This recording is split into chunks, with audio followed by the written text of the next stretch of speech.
지금 현장과 온라인으로 여러분들이 함께 해주고 계십니다. 모두를 진심으로 환영합니다. 저희 서울 YWCA 기독시민 아카데미는 지금 우리가 살고 있는 시대를 어떻게 이해할 것인가, 그리고 기독시민으로서 무엇을 어떻게 선택할 것인가를 함께 묻고 배우는 자리입니다. 2022년 환대와 평화에서 시작해 23년 갈등 사회와 기독 시민을 지나 24년 공정과 공존을 고민하며 3년 동안 우리 사회의 핵심 질문들을 차분히 들여다보았습니다. 그리고 2025년 우리는 새로운 질문 앞에 서 있습니다. 디지털 시대 정의와 공존을 위한 물음과 답.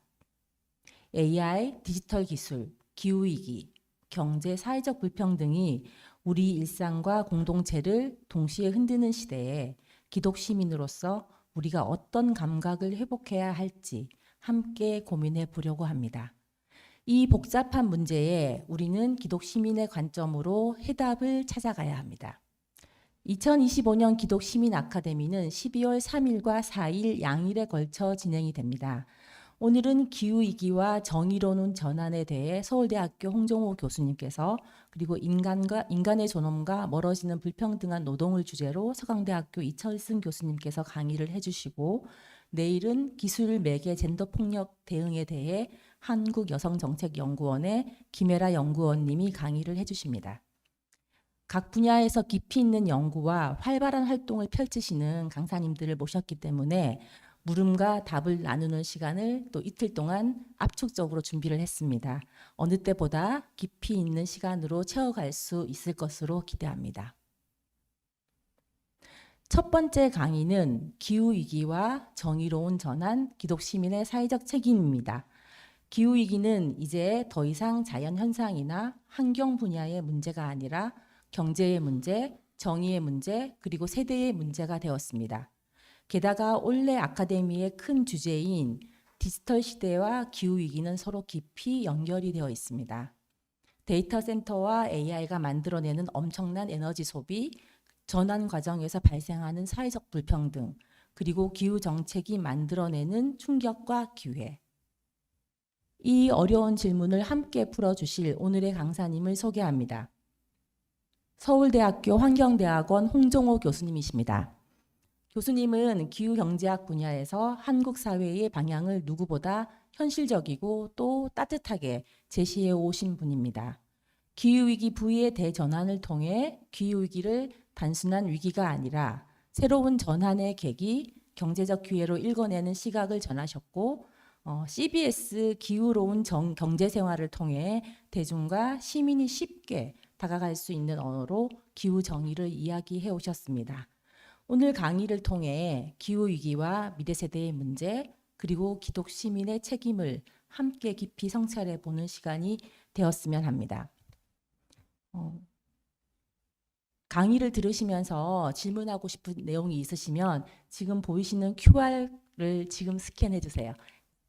QR코드를 스캔하시고, 아니면 저희가 문자로 드렸던 문자의 링크로 들어오셔서 화면 아래에 하단 플러스를 클릭하시고 오른쪽에 새롭게 뜨는 화면에 제목란 또는 내용의 질문을 넣어주시면 강의 이후에 교수님과 질의응답 시간에 같이 생각해보는 시간을 가지도록 하겠습니다.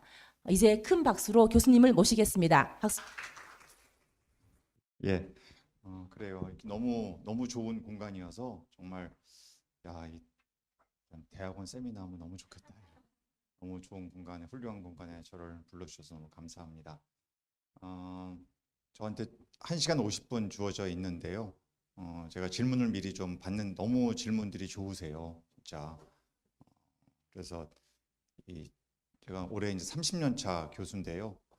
오랫동안 강의해 보면 역시 일방적인 강의보다는 이렇게 질문에 대해 답변하고 서로 토론하고 이런 게 강의하는 사람에게도 힘이 되고 또 듣는 분들도 훨씬 기억에 오래 남더라고요. 이게 보통 뭐 실험에 따르면은 강의하고 나면 1시간 지나면 반은 까먹는다고 하더라고요, 듣는 분들이. 그래서 제가 시계가 없어 제가 시계를 좀 보면서 하겠습니다만 최대한 3시 전에 제 강의는 마치고 그리고 10분 쉬고 질의응답을 플로에 계신 분들 질문도 받고 또 미리 받은 질문도 좀 답변하면서 사회자께서 질문을 주시겠는데요. 그러니까 그렇게 좀 자유롭게 진행하는 게 아마 시간도 잘 가고 여러분들 아마 귀에도 잘 들어오고 하지 않을까 싶습니다. 그래서 그렇게 좀 진행을 하도록 그렇게 하겠습니다. 울리네. 어쨌든 이제 울리네요. 이거 소리가 그냥 이거 그냥 없어도 해요? 아 그래요? 예. 제목은 디지털 이렇게 됐잖아요. 전체 큰 제목이. 근데 아까 사회자께서 말씀 주신 대로 사실은 이 디지털과 기후는 굉장히 밀접한 관련이 있습니다. 딱 보기에는 공통점보다는 차이점이 더 많게 느껴지죠. 그죠? 디지털은 첨단, 막 어떤 인간의 더 빠르고 더 편리하고 더 손쉽고 정말 지금까지 우리가 경험해 보지 못하고 깨닫지 못했던 것들을 막 향해 나아가는 막 이런 것들이 연상되고 기후는 힘들고 괴롭고 지금 저 동남아에 어떤 일 벌어지고 있는지 기사 보셨죠? 지금 이 말레이시아 또 베트남 이런데 이 사이클론이 3개가 연달아 와서요. 지금 현재까지 집계된 사망자만 1,000명이 넘습니다. 이게 그리고 뭐 실종자 뭐 엄청나요. 그래서 이런 일들이 지금 벌어지고 있는 이게 기후 문제 때문에 이러한 홍수의 강도와 빈도가 더 커지는 세상. 이 두 가지가 지금 같이 벌어지고 있거든요. 한쪽에서는 막 첨단, 한쪽에서는 물난리가 나고 너무 덥고 물이 없어서 가뭄에 애태우고 뭐 산불이 나고 이런 건 사실은 역사적으로 오래전부터 있었던 일인데 21세기 첨단의 시대에 인류가 이것을 과거 어느 때보다도 더 강도 높게 경험하고 있다. 이런 아이러니컬한 상황이 지금 벌어지고 있는 이 상황을 지금 우리가 살아가고 있는 것이거든요. 근데 그런 차이점에도 불구하고 이 두 가지는 여러 가지 긴밀한 관계를 갖고 있다. 첫 번째는 앞으로의 먹거리는 다 디지털 아니면 녹색입니다. 제가 단언컨대 디지털은 다 우리가 워낙 뭐 대한민국은 또 빠른 거 뭐 이런 거 너무 좋아하기 때문에 AI가 이제 먹거리다 이건 다 우리 국민 다 인식하세요.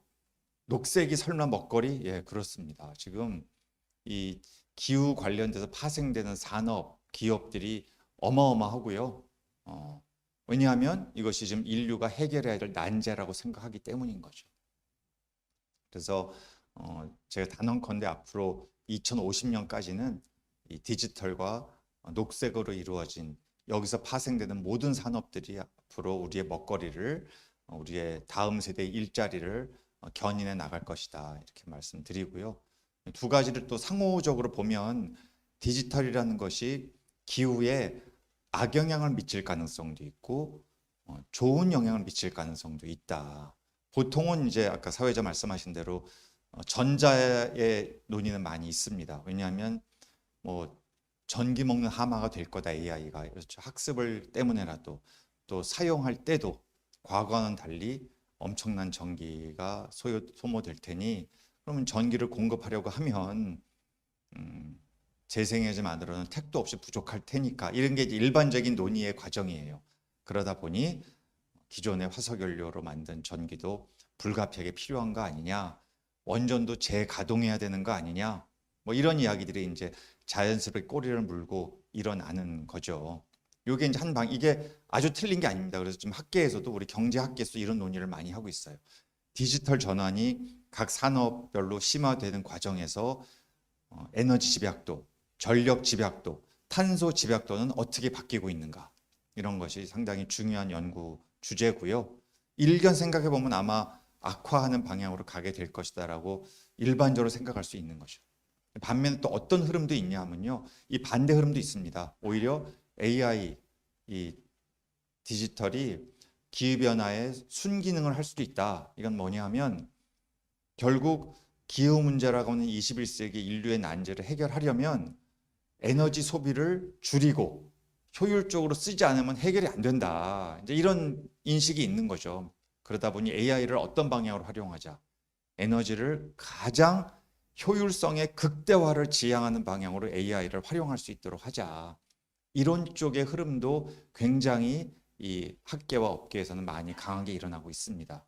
그래서 같은 AI도 같은 AI가 아니다. 이 AI가 얼마만큼의 전기를 활용할 수 있는지, 심지어 여러분 그 암호화폐 아시죠? 이 암호화폐도 종류가 엄청 많지 않습니까? 그 같은 암호화폐라도 실제로 전기 소비량은 암호화폐 종류에 따라서 극단적으로 다르다는 사실입니다. 제가 또 어떤 화폐는 많이 쓴다, 적게 쓴다 그러면 그거 주가 어떻게 됩니까? 또 이걸 물어보시기 때문에 제가 그 얘기는 안 하겠어요. 그렇지만 찾아보시면 나옵니다. 어떤 암호화폐가 전기를 많이 쓰는지, 어떤 암호화폐는 기존 지금 말씀드린 이 암호화폐의 100분의 1의 전기도 안 쓰는지 이런 거에 다 팩트로 나와 있거든요.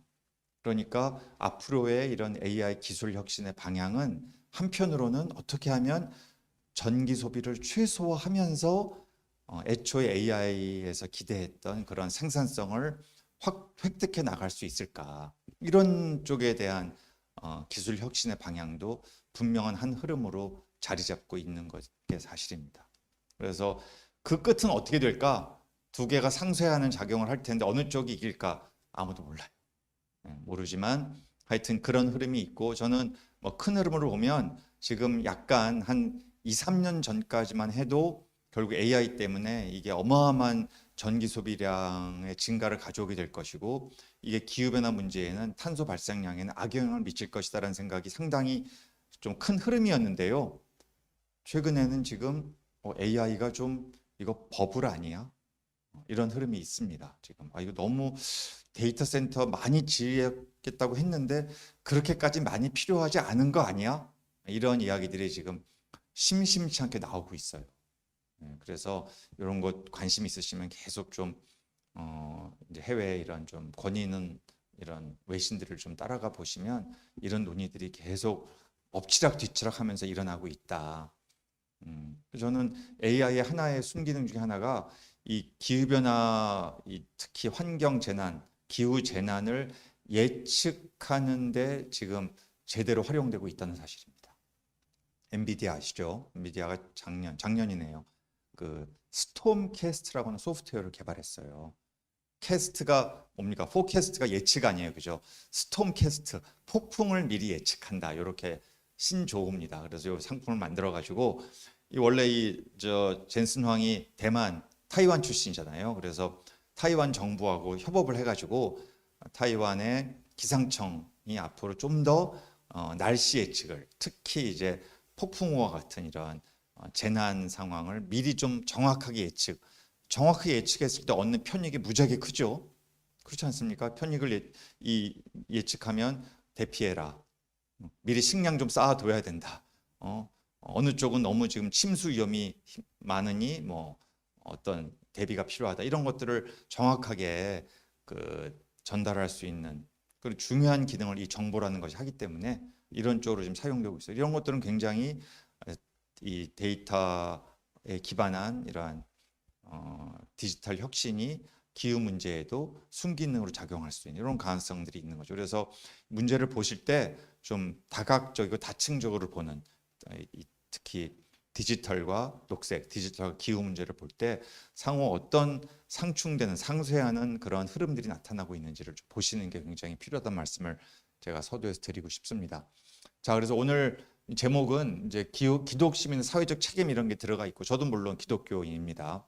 그러니까 저를 섭외하셨겠죠, 그죠? 아니면 여기 올 자격 없는 거죠, 그죠?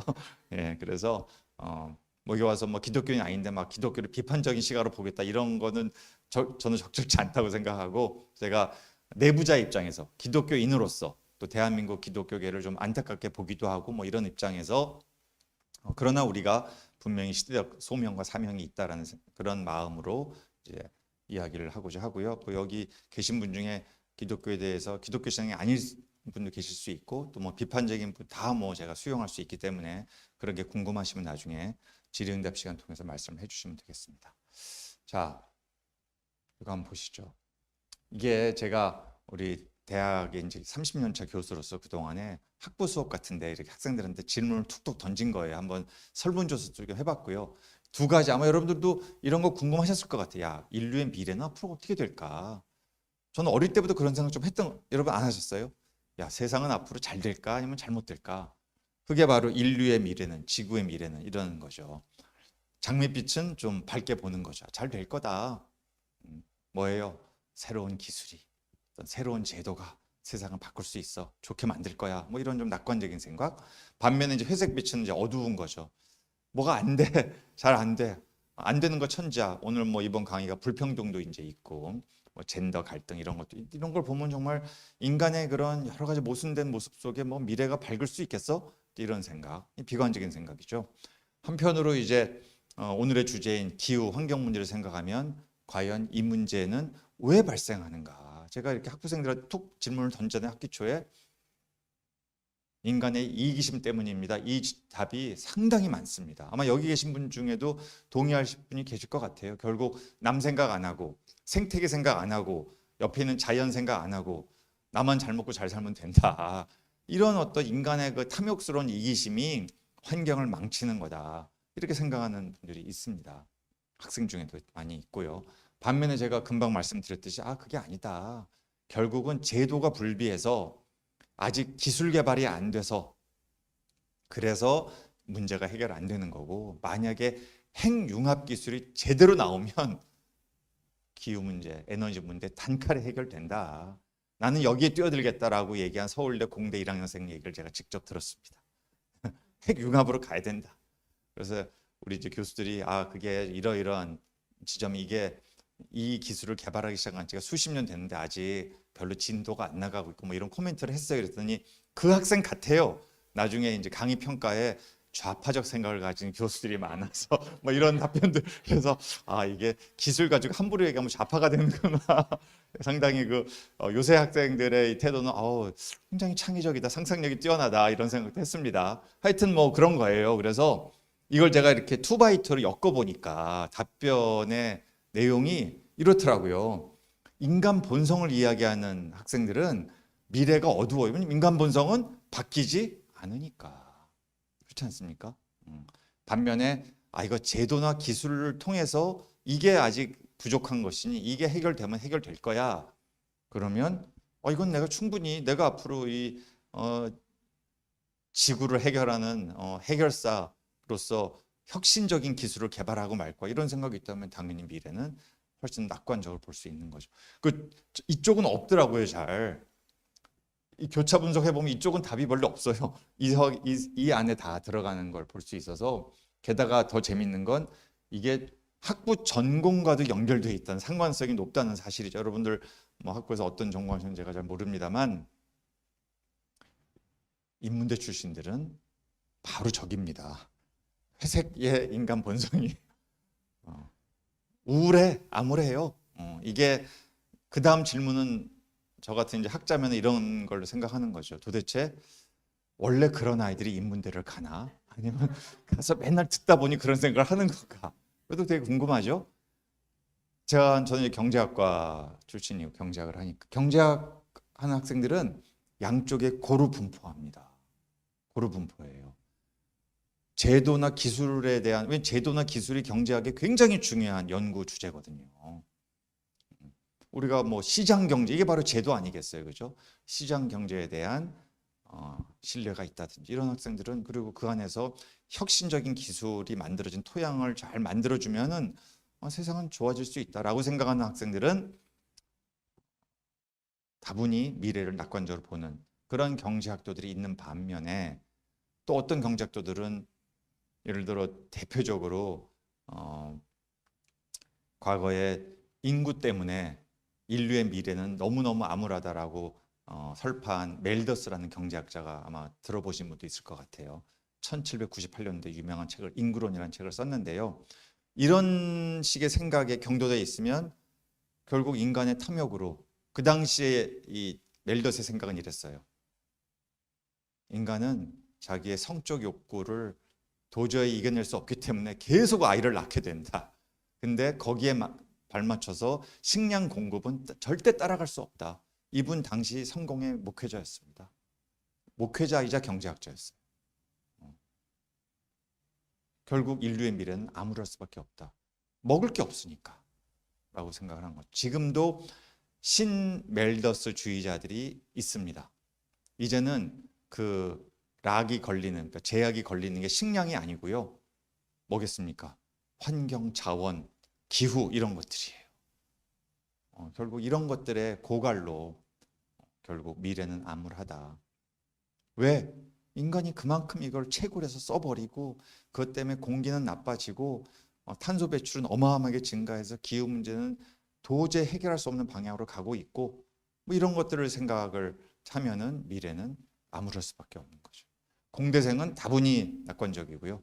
이런 흐름들이 또 전공에 따라 있어서 굉장히 흥미있게 제가 관찰했던 기억이 나는데 아마 여러분들도 여기에 나는 대체로 어디에 속해 있다는 생각을 아마 지금 제가 여쭙지는 않겠습니다만 아마 생각하시지 않을까 싶습니다. 자, 이게 제가 책도 여기 책을 세로로 놓으셨네요. 가로로 안 놓으시고 이 책에 이제 오늘 강의만 한 50분 해가지고 제가 생각하는 말 다 전달할 수는 없고요. 혹시 뭐 도서관에서 빌려 보셔도 되고 책 내용에 이제 이런 얘기를 뭐 제가 많이 특히 이제 기후를 경제의 관점에서 그다지 낙관적으로 보지도 않고 절대적으로 비관적으로 보지도 않습니다. 나름으로는 균형 있게 이제 책을 쓰려고 노력했고요. 책 내용에 이 감사의 글, 책 제일 뒤편에 감사의 글을 썼거든요. 제가 이런 내용을 썼어요. 빨리 한번 읽어보시죠. 이런 뭐 저의 그냥 아주 소박한 신앙 고백입니다. 이 얘기는 여기서 말한 세상을 향한 소망은 경제학이라는 렌즈를 통해서 내가 세상을 바라보고 근데 그 이전에 근본적으로 나는 기독교인이다.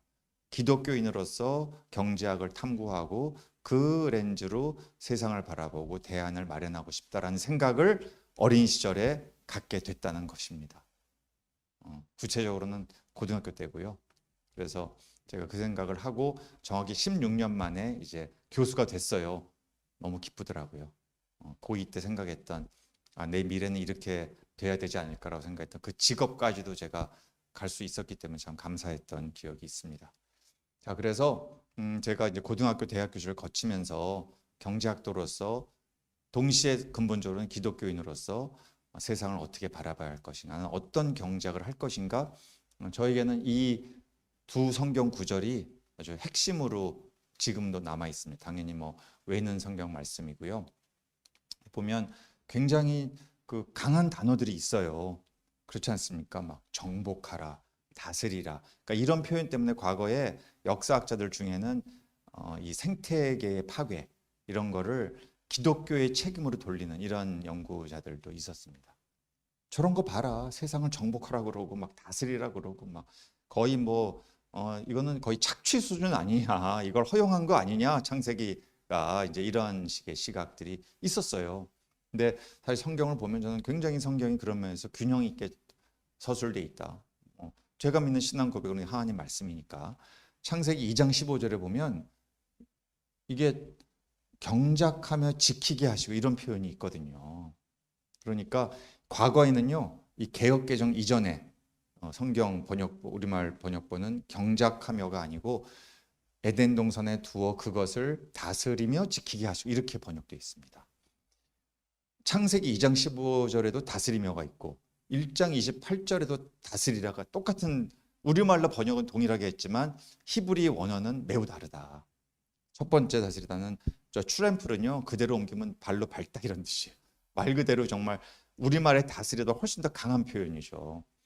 아래에 저 원래 다스리다로 지금은 경작하며로 바뀐 저 경작하다는 보면 cultivate가 이제 농사를 짓다, 경작하다 이런 뜻이고 섬기다라는 뜻까지도 내포하고 있다는 거죠. 많이 다르죠, 그렇죠?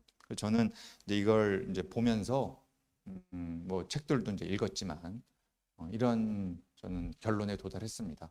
결국 인간과 자연환경 관계에 대한 성경의 가르침이 매우 분명하다. 매우 분명하다. 그것은 책임 있게 다스리고 지키라. 책임이 있어야 된다. 함부로 무책임하게 막 쓰고 난 몰라. 내가 신나게 쓰고 다음 세대는 또 어떻게 하나님이 지켜주시겠지. 이거 하나님 절대 안 좋아하신다.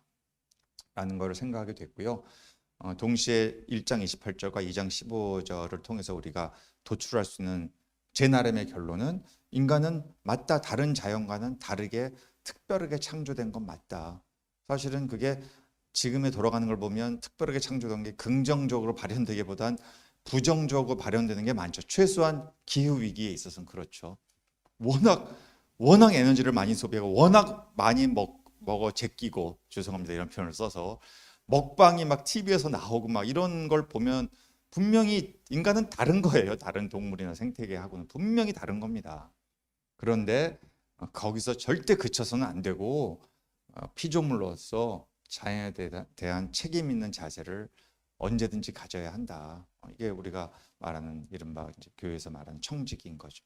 이 청지기적인 자세를 갖지 않으면 곱비 풀린 망아지 된다. 절대 그렇게 가는 것은 하나님의 뜻이 아니다라는 결론에 대학생 때 도달했습니다. 그래서 이제 그 다음부터는 내가 경제학을 공부하는 의미가 있겠다. 세상을 알아야 되니까. 그래서 많은 갈등 끝에 경제학을 계속 하기로 했고요. 그렇기 때문에 이제 그걸 가지고 제가 어디 가서 학교에서 수업할 때 야, 나는 크리스찬 경제학을 가르칠까 이렇게 가르치진 않아요. 그렇지만 약간 많은 사람은 아는 거죠. 왜 저 교수가, 저 아저씨가 왜 저런 얘기를 하는구나. 그런 것들 뭐 책에도 잠깐 써놨고요. 저 책은 신앙 서적은 아니지만 그런 저의 어떤 신앙 고백이 내재해 있는 그런 사회학 서적이다. 저는 그렇게 생각합니다. 자, 그 정도 정리했고요. 그래서 그렇게 만들어진 인간이 세상을 어떻게 살아왔나를 잠깐 보겠습니다. 벌써 2시 반이네요. 빨리 갈게요. 예, 이게 지난 2000년 동안 인류가 여러분들의 저 위에 어르신들이 2000년 동안 살아온 궤적입니다. 경제학자가 풀어낸 궤적이에요. 아주 간단해요. 인간은 끊임없이 잘 먹고 잘 살고 싶다. 이 드라이브가 강한 건 인정하시죠, 그죠, 여러분? 오죽하면 성경에 물질, 돈, 뭐 이런 얘기를 그렇게 많이 하겠습니까? 인간의 그 물질에 대한 욕망이란 거는 정말 참을 수 없는 그 욕망이에요. 그래서 인간이 이제 경제 성장을 위해서 살아온 궤적이에요. 2000년 동안. 어떻습니까? 여러분 생각보다 되게 극단적이죠. 초기 1800년 동안 사실상 경제 성장이라는 것은 있었다 없었다? 없었다. 물론 있었어요. Y축이 20조 달러이기 때문에 굉장히 한 칸이 커요. 그래서 우리나라 GDP가 1년에 2조 달러가 안 되거든요. 지금 또 환율이 너무 또 뛰어가지고 자꾸만 성장은 하는데 달러로 고치면 값이 떨어져. 지금 이런 상황이긴 합니다만 나중에 이 그래프를 보면 사실 초기 1800년의 경제 성장이라는 것은 굉장히 미미했다라고 이야기할 수밖에 없는 거죠. 그 뒤 200년 동안 인류는 근대적 의미의 경제 성장을 한 겁니다. 여러분들의 한 6대조 때부터 경제 성장을 한 거예요. 물론 한반도는 그렇게 그 근대적 성장의 일부가 되지 못했지만 19세기에는 20세기 후반부터 한 거죠. 대한민국은 저 위에서부터 이제 제대로 된 성장을 한번 뭔가 보여준 거죠. 인류 어느 시점에도 해내지 못했던 걸 한 거죠. 연평균 거의 실질 경제 성장률 10%를 30년 동안. 이렇게 성장한 나라는 전 세계의 역사상 한 나라도 없다. 어마어마한 거죠. 정확히 9.6%씩 성장했어요. 1962년부터 1991년까지. 저 위에는 우리나라도 기여한 거죠. 결국 성장이란 것은 지난 200년 동안의 산물이다. 뭐 저 1년부터 기원 전으로 가면 말할 것도 없겠죠. 그냥 그렇게 산 겁니다. 자, 무엇이 이것을 가능하게 했는가? 무엇이 200년 동안의 경제 성장을 가능하게 했는가? 모든 경제학자 여러분 다 궁금하지 않겠습니까? 도대체 뭐가 이렇게 갑자기 경제 성장을 가능하게 했을까? 이거 가지고 다 노벨상이 나오는 겁니다. 올해는 주제는 혁신, 작년은 제도, 뭐 그전에는 기술, 뭐 이런 테마를 가지고 경제 성장을 설명해서 다 노벨상을 받아온 거예요, 지금까지. 제가 보여드리고자 하는 것은 바로 화석연료의 사용이죠. 아마 다 짐작하실 거예요, 그죠? 워낙 많이 배웠으니까 우리 19세기 초에 이 산업혁명이 뭐 때문에 일어났다? 영국에서 석탄의 대량 사용이 이것을 가능하게 했다. 다음에 여러분들 머릿속에 들어가 있는 그런 지식이죠. 보시면은 이 아래 이른바 전통 바이오매스. 저게 뭐죠? 말은 멋있지만 저게 뭡니까? 전통 바이오매스. 땔감, 나무, 숯 이런 거예요. 우리 어릴 때 저런 거 가지고 했잖아요. 북한이 저런 거 쓰다가 산에 나무가 하나도 없는 거예요. 왜? 못 사니까. 너무 간단한 겁니다. 뭐 가보기도 했고 뭐 이렇게 보기도 하니까 북한에 산에 나무가 없어요. 왜? 그거 없으면은 죽으니까 겨울에 다 베어내는 거예요. 아무것도 없어요. 그 땔감. 그 다음에 석탄, 석유, 가스. 이게 이제 19세기 초반부터 점점점 한 50년의 간격을 두고 대량으로 사용돼 온 거죠. 그리고 20세기 들어와서 저거의 조합으로 만들어낸 뭐죠? 전기가 이제 대량으로 사용되게 되는 겁니다. 지금 여러분들은 전기란 건 여러분 삶의 너무나 완벽한 일부기 때문에 없는 세상을 생각도 안 하시죠. 왜냐하면 전기 없으면 못 사니까. 그러나 그 전기도 공장 하나 가지고 만들기 시작한 게 1882년이 최초예요. 한 140년밖에 안 됐습니다. 여러분. 뉴욕과 런던에서 전기 생산은 조그만 석탄 화력 발전소가 처음 만들어진 게 1882년이에요. 얼마 안 됐어요. 지금은 그때 만들었던 전기 공장은 찾아볼 수 없고 뭐 1.4 기가와트 규모의 어마어마한 원자력 발전이나 바다에는 풍력 발전기가 얼마나 크냐면 여러분 못 보셨을 거예요. 이 풍력 발전기 돌아가잖아요. 블레이드라고 하거든요. 이 블레이드의 직경이 거의 300m입니다. 300m짜리 이게 저희 아버지 맨날 저한테 살아계실 때 야, 그거 바람개비로 전기 만들어 지겠어 막 이러셨거든요. 이게 300m짜리가 돌아가요. 우리나라에 있는 거는 한 120m짜리 남쪽에 있거든요. 그것도 가보면 굉장히 큽니다. 그리고 얼마 전에 제가 다시 한번 또 다녀왔는데 그쪽 소장의 말에 따르면 이게 바람이 한 1초에 7m 이상 괜찮은 바람이에요. 7m 이상이 12m 이상 바람 불면 멈춥니다. 멈춘다기보다 더 이상 전력 효율이 높아지지 않아요. 보통 한 7에서 10 정도 이럴 때가 이제 바람이 상당히 전기를 잘 효율적으로 생산하는 바람의 빠르기인데요. 제가 갔을 때 마침 7m로 바람이 불고 있었어요. 초당 7m. 이렇게 한 300m 전방에서 보니까 뭐 그냥 어느 정도 속도로 돌아가더라고요. 옆에 소장이 저한테 묻더라고요. 저게 지금 교수님 얼마나 빨리 돌아가는 건지 아십니까? 글쎄요. 저 블레이드 끝에 바람개비 끝에 저기 매달려 있으면 한 얼마의 빠르기로 돌아갈 것 같으세요? 그래서 글쎄요. 뭐 한 시속 한 2, 30km? 막 웃더니 100km래요. 그게 100km면 중국이나 유럽에 있는 막 직경 250m, 300m짜리는 얼마나 끝이 빠르게 돌아가겠어요. 바람 불면. 이런 정도로 기술이 지금 각종 전기를 좀 더 싸게 빠르게 만들기 위한 노력들이 지금 일어나고 있는 세상에 살고 있는데요. 이게 지난 수십 년 동안 일어난 일입니다. 그러니까 얼마나 이 기술이라는 것이 빨리 바뀌고 있는지 그런 것이 다 뭐에 기여하고 있다? 놀라운 경제 성장에 기여하고 있다라는 거죠. 자, 여기까지는 다 행복한 이야기예요. 화석연료 없었으면은 19세기, 20세기에 이러한 근대적인 경제 성장을 이뤄낼 수 없었을 겁니다. 분명히.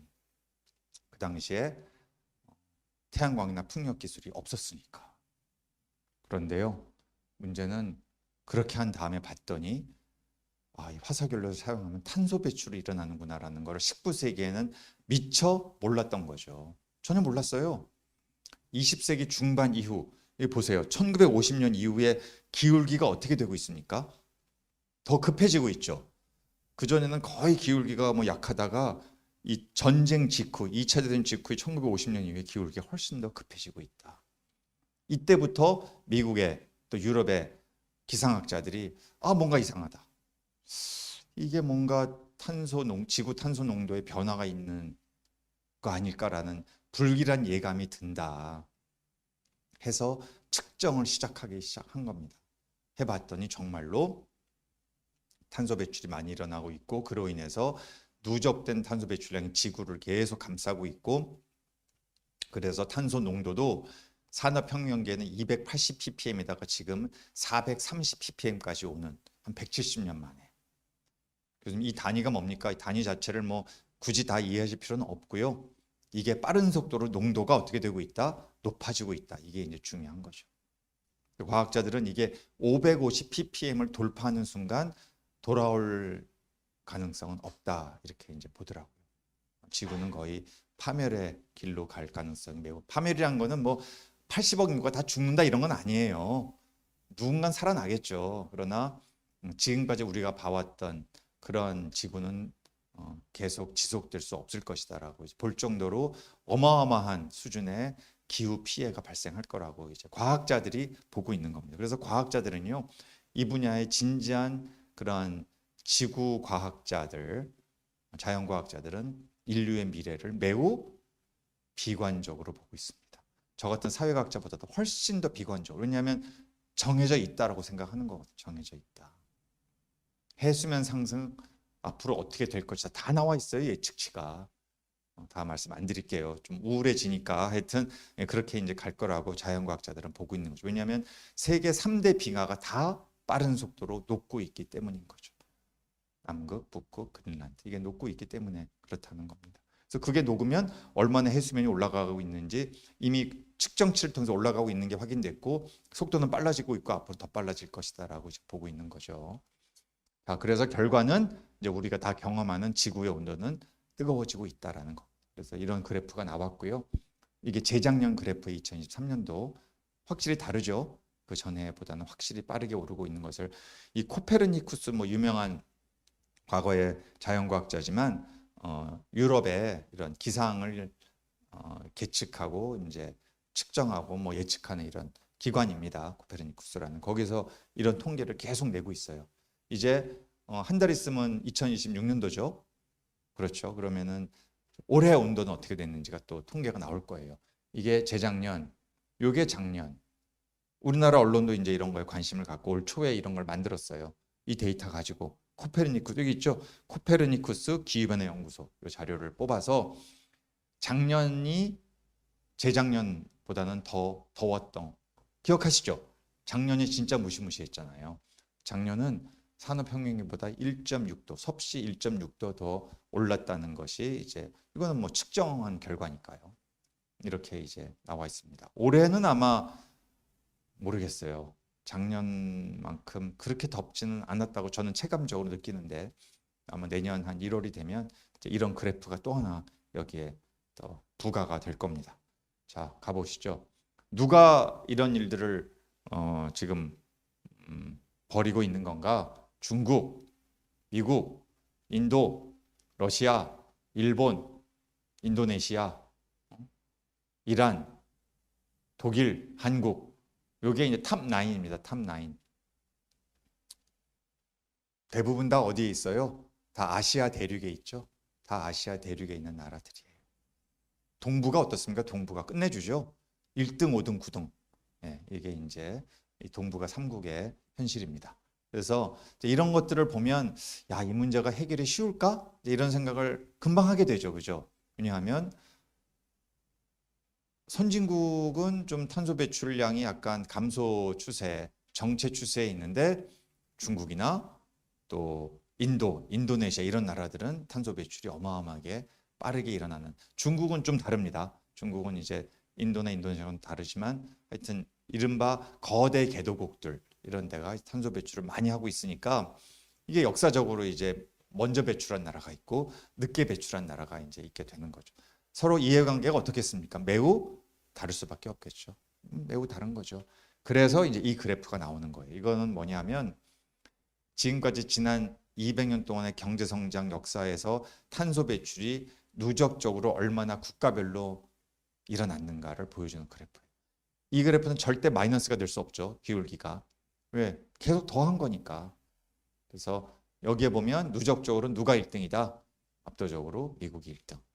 유럽 27개국, 유럽 연합 다 합쳐도 미국 한 나라보다 안 된다는 게 참 놀랍지 않습니까? 그러니까 미국이 얼마나 많이 배출하는 거예요, 도대체. 한국은 한 12대 초반 이런 정도를 차지하고 있어요. 이런 이제 상황이기 때문에 말씀드렸던 대로 이른바 북반구 중심의 선진국과 남반구 중심의 개도국 사이에 이 충돌과 갈등과 생각의 차이를 참 메우기가 매우 어렵다. 인도나 인도네시아는 그냥 대놓고 얘기하는 거죠. 우리 이제 좀 잘 살아보려고 하는데, 이제 좀 석탄 쓰고 싼 거 써서 좀 해보려고 하는데 왜 못하게 하는 거야? 이런 생각을, 이건 뭐 그 인도란 나라가 좀 우리끼리 얘기할 때는 약간 과잉 민주주의다 이런 얘기를 해요. 이게 완전 선진국도 아닌데도 정말 가보면 그 14억 인구가 다 한마디씩 할 정도로 인도는 그런 나라입니다. 그런데 생각의 합치를 보는 게 한 분야가 있어요. 기후 문제. 책임은 누구다? 미국과 유럽이다. 절대 우리 아니다.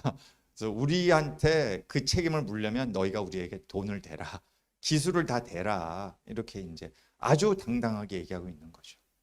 참 그래서 이 문제가 쉽지 않구나 이런 생각을 하게 되는 겁니다. 당연히 미국과 유럽이 긴장해야죠. 역사적 책임이 있는 겁니다. 배출을 이렇게 했으니까요, 자기들이.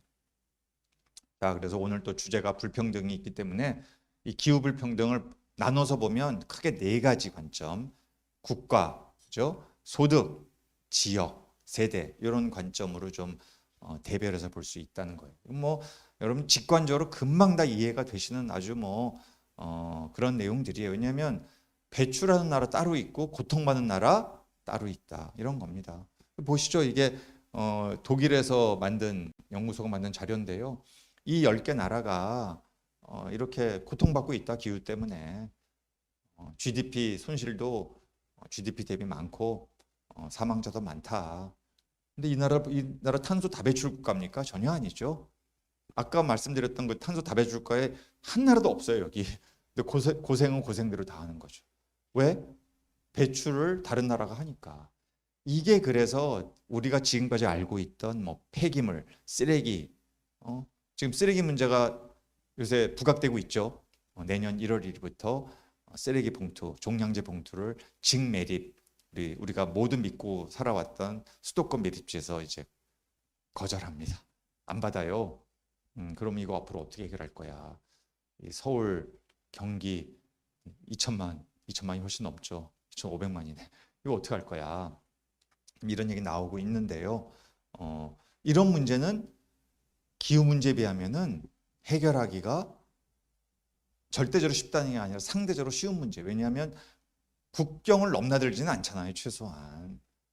근데 한 국가 내에서도 사실은 너희들 뭐 지역 이기주의다 이런 얘기 많이 하죠. 그러니까 앞으로 대안 중에 하나가 서울에서 만든 쓰레기를 저 서울 외에 다른 지역에 막 경상남북도 막 충청도 이런 데 있는 민간 소각 시설에 가가지고 태워버리겠다 이렇게 해야 되는 거 아니야? 라는 얘기들이 나오고 있거든요. 그러면 그 지역에서는 어떤 생각이 들겠어요?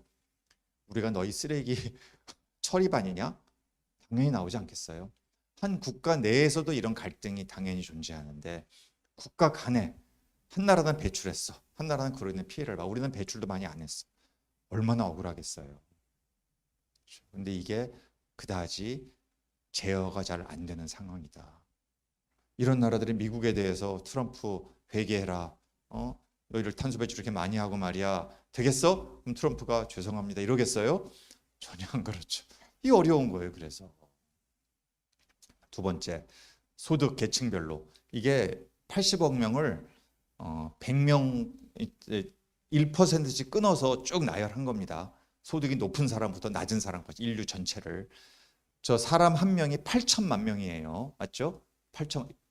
저 사람 한 명이 대한민국 인구보다 많아요. 우리 남북한 인구 합친 겁니다. 저게 한 명이 쭉 가보면 상위 소득 1%, 제일 돈 많은 1%가 배출하는 게 전 세계 탄소 배출량의 15%, 15배. 상위 10%가 50%가 넘어요. 하위 50%가 7%밖에 배출 안 해요. 이것도 저소득층이 보기에는 너무나 억울한 문제죠. 피해는 누가 많이 본다? 저소득층이 보는 건 금방 이해되시죠. 뭐 피할 길이 없어요. 부자들은 일론 머스크는 아마 자기가 만든 우주선 타고 날아가려고 생각하지 않을까. 뭐 그런 거죠. 우리는 안 되는 거예요, 그게. 엄연한 현실입니다. 너무 불평등하다. 너무. 자, 세 번째. 여러분들 아마 고향이 다양하실 텐데요. 저는 저희 부모님은 아니지만 저는 서울에서 태어났어요. 근데 이 보시면 지역별로 전력 생산과 소비의 비중이 이렇게 다르다. 엄청 양극화돼 있어요. 그러니까 어느 지역은 전기 생산을 많이 하고, 근데 소비는 뭐 별로 안 해요. 그러니까 많이 어디로 다른 지역으로 보내는 거예요. 아까 쓰레기 수출하듯이 다른 지역으로 하려고 하듯이 이제 이런 거죠. 그래서 해당 지역, 예를 들어 여기 보세요. 충남이든 뭐 부산 지역이든 있죠. 전력 생산 이른바 전력 자립도라고 하는 이게 높은 수치들을 보시면 저런 지역에 사시는 주민들 입장에서 우리는 좀 억울하다. 사실은 우리나라의 전력 생산 여러분들 구성비가 어떻게 되는지 아십니까?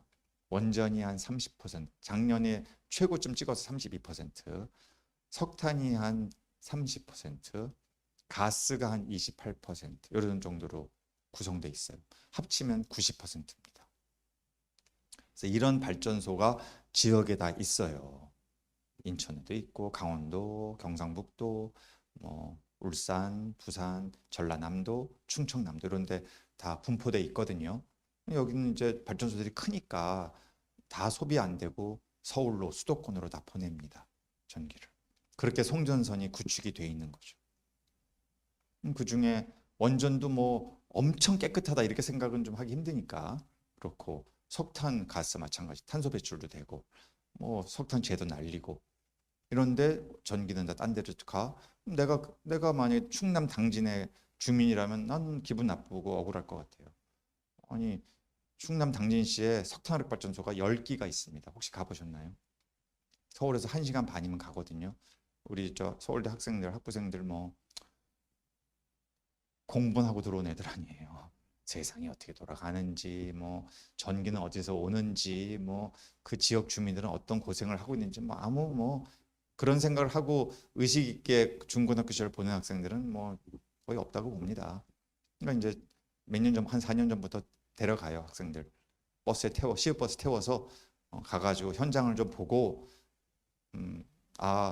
내가 이렇게 휴대폰을 마음껏 쓰는 데는 이런 지역 주민들의 희생이 있는 거구나를 좀 알아라. 잠시는 그래도 좀 엄숙해집니다, 학생들이. 딱 가보면 아니까요. 10기의 석탄화력 발전소가 눈앞에 다 펼쳐지거든요. 어마어마합니다. 더 놀라운 건 그 10기의 이게 도시 면적 대비 탄소 배출량이 전 세계적으로 탑3에 드는 어마어마한 도시예요. 거기다가 현대제철까지 있거든요. 현대제철 거기 고로에 다 석탄 쓰는 공정 아닙니까 이게. 거기서 하는 전기가요. 단 1kWh도 당진시 주민들이 쓰는 건 없다는 사실입니다. 그 전기 다 어디로 올까요? 여러분한테로 오는 거예요. 저한테로 오는 겁니다. 그렇게 설계가 돼 있어요. 송전선을 그렇게 만들었어요. 참 대단하죠, 우리나라. 너희는 만들어라. 우리는 쓰겠다. 이렇게 해놓은 거예요, 이렇게. 제가 당진시민이라면 저는 1인 시위 할 겁니다, 진짜. 이런 게 어디 있냐. 최소한 전기 요금이라도 다르게 책정해야 된다. 이 생각 안 드세요? 그렇잖아요. 원가가 같을 수가 있습니까? 절대 같을 수 없죠. 서울은 당연히 비싸야죠. 그 먼 데를 전력선으로 연결해가지고 전기를 가져오는 건데. 근데 가정용 전기요금은 전국이 같다 다르다. 이게 같다. 여러분 그거 의식하고 안 사시죠? 그것 때문에 죄의식 절대 안 느끼시죠? 뭐 기독교인들은 회개하시지만 그거 가지고 회개 안 하시잖아요. 너무 당연하게 생각하는 거죠. 이게 대한민국의 현실이다. 너무 불평등한 거죠. 너무 불공정한 거죠. 초등학교 학생이 이건 정말 전 농담인 줄 알았는데 제 수업 듣는 우리 교사가 대학원 서울대 대학원 다니는 학생인데 물었대요. 정말 전기 어디서 와? 벽에서요. 전기 벽에서 온다. 그러니까 이게 저는 농담인 줄 알았는데 진짜 그렇게 얘기를 한다는, 얼마나 이게 교육이 잘못되어 있습니까? 전기라는 에너지는 굉장히 비싼 에너지예요. 아주 곱게 다뤄야 되는 에너지인데 이렇게 쉽게 쓰는 거예요. 이거 뭔가 공정하지 않다. 그런 거죠. 뭐 세대는 제가 말씀 안 드리겠습니다. 여기도 보니까 제가 뵈니까 굉장히 다양한 세대가 계신데 이 세대 간의 갈등이 꽤 크죠. 뭐 기후 문제만이 아니죠. 많은 문제에 있어 세대 간에 도저히 대화가 안 된다. 이런 거 많이 있습니다, 지금. 하여간 제가 들은 굉장히 극단적인 얘기들도 있어요. 기성세대에 복수하기 위해서 아이 안 낳겠다. 이런 얘기도 제가 직접 들었어요. 청년층으로부터.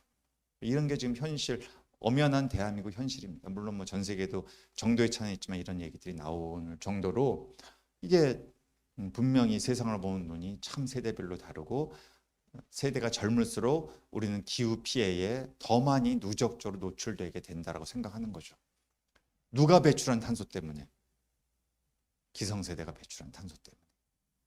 물론 지금의 청년들이 탄소 배출을 적게 하는 건 전 아니라고 생각해요. 전기 없이 못 사는 세대 아니에요. 별의별 가전제품이 많더라고요. 저 깜짝 놀랐어요. 뭐 처음 에어프라이어 뭐 이런 것도 있고 하여간 뭐 희한한 게 많더라고요. 집에 쓰는 게. 다 이게 젊은 사람들 뭐 특히 요새 우리 대학원생 중에 이런 연구도 했어요. 30대 아이를 가진 그러니까 이제 막 아이가 태어난 그런 청년 부부 가정의 경우 조건이 동일하다면 훨씬 더 많은 전기를 쓰더라.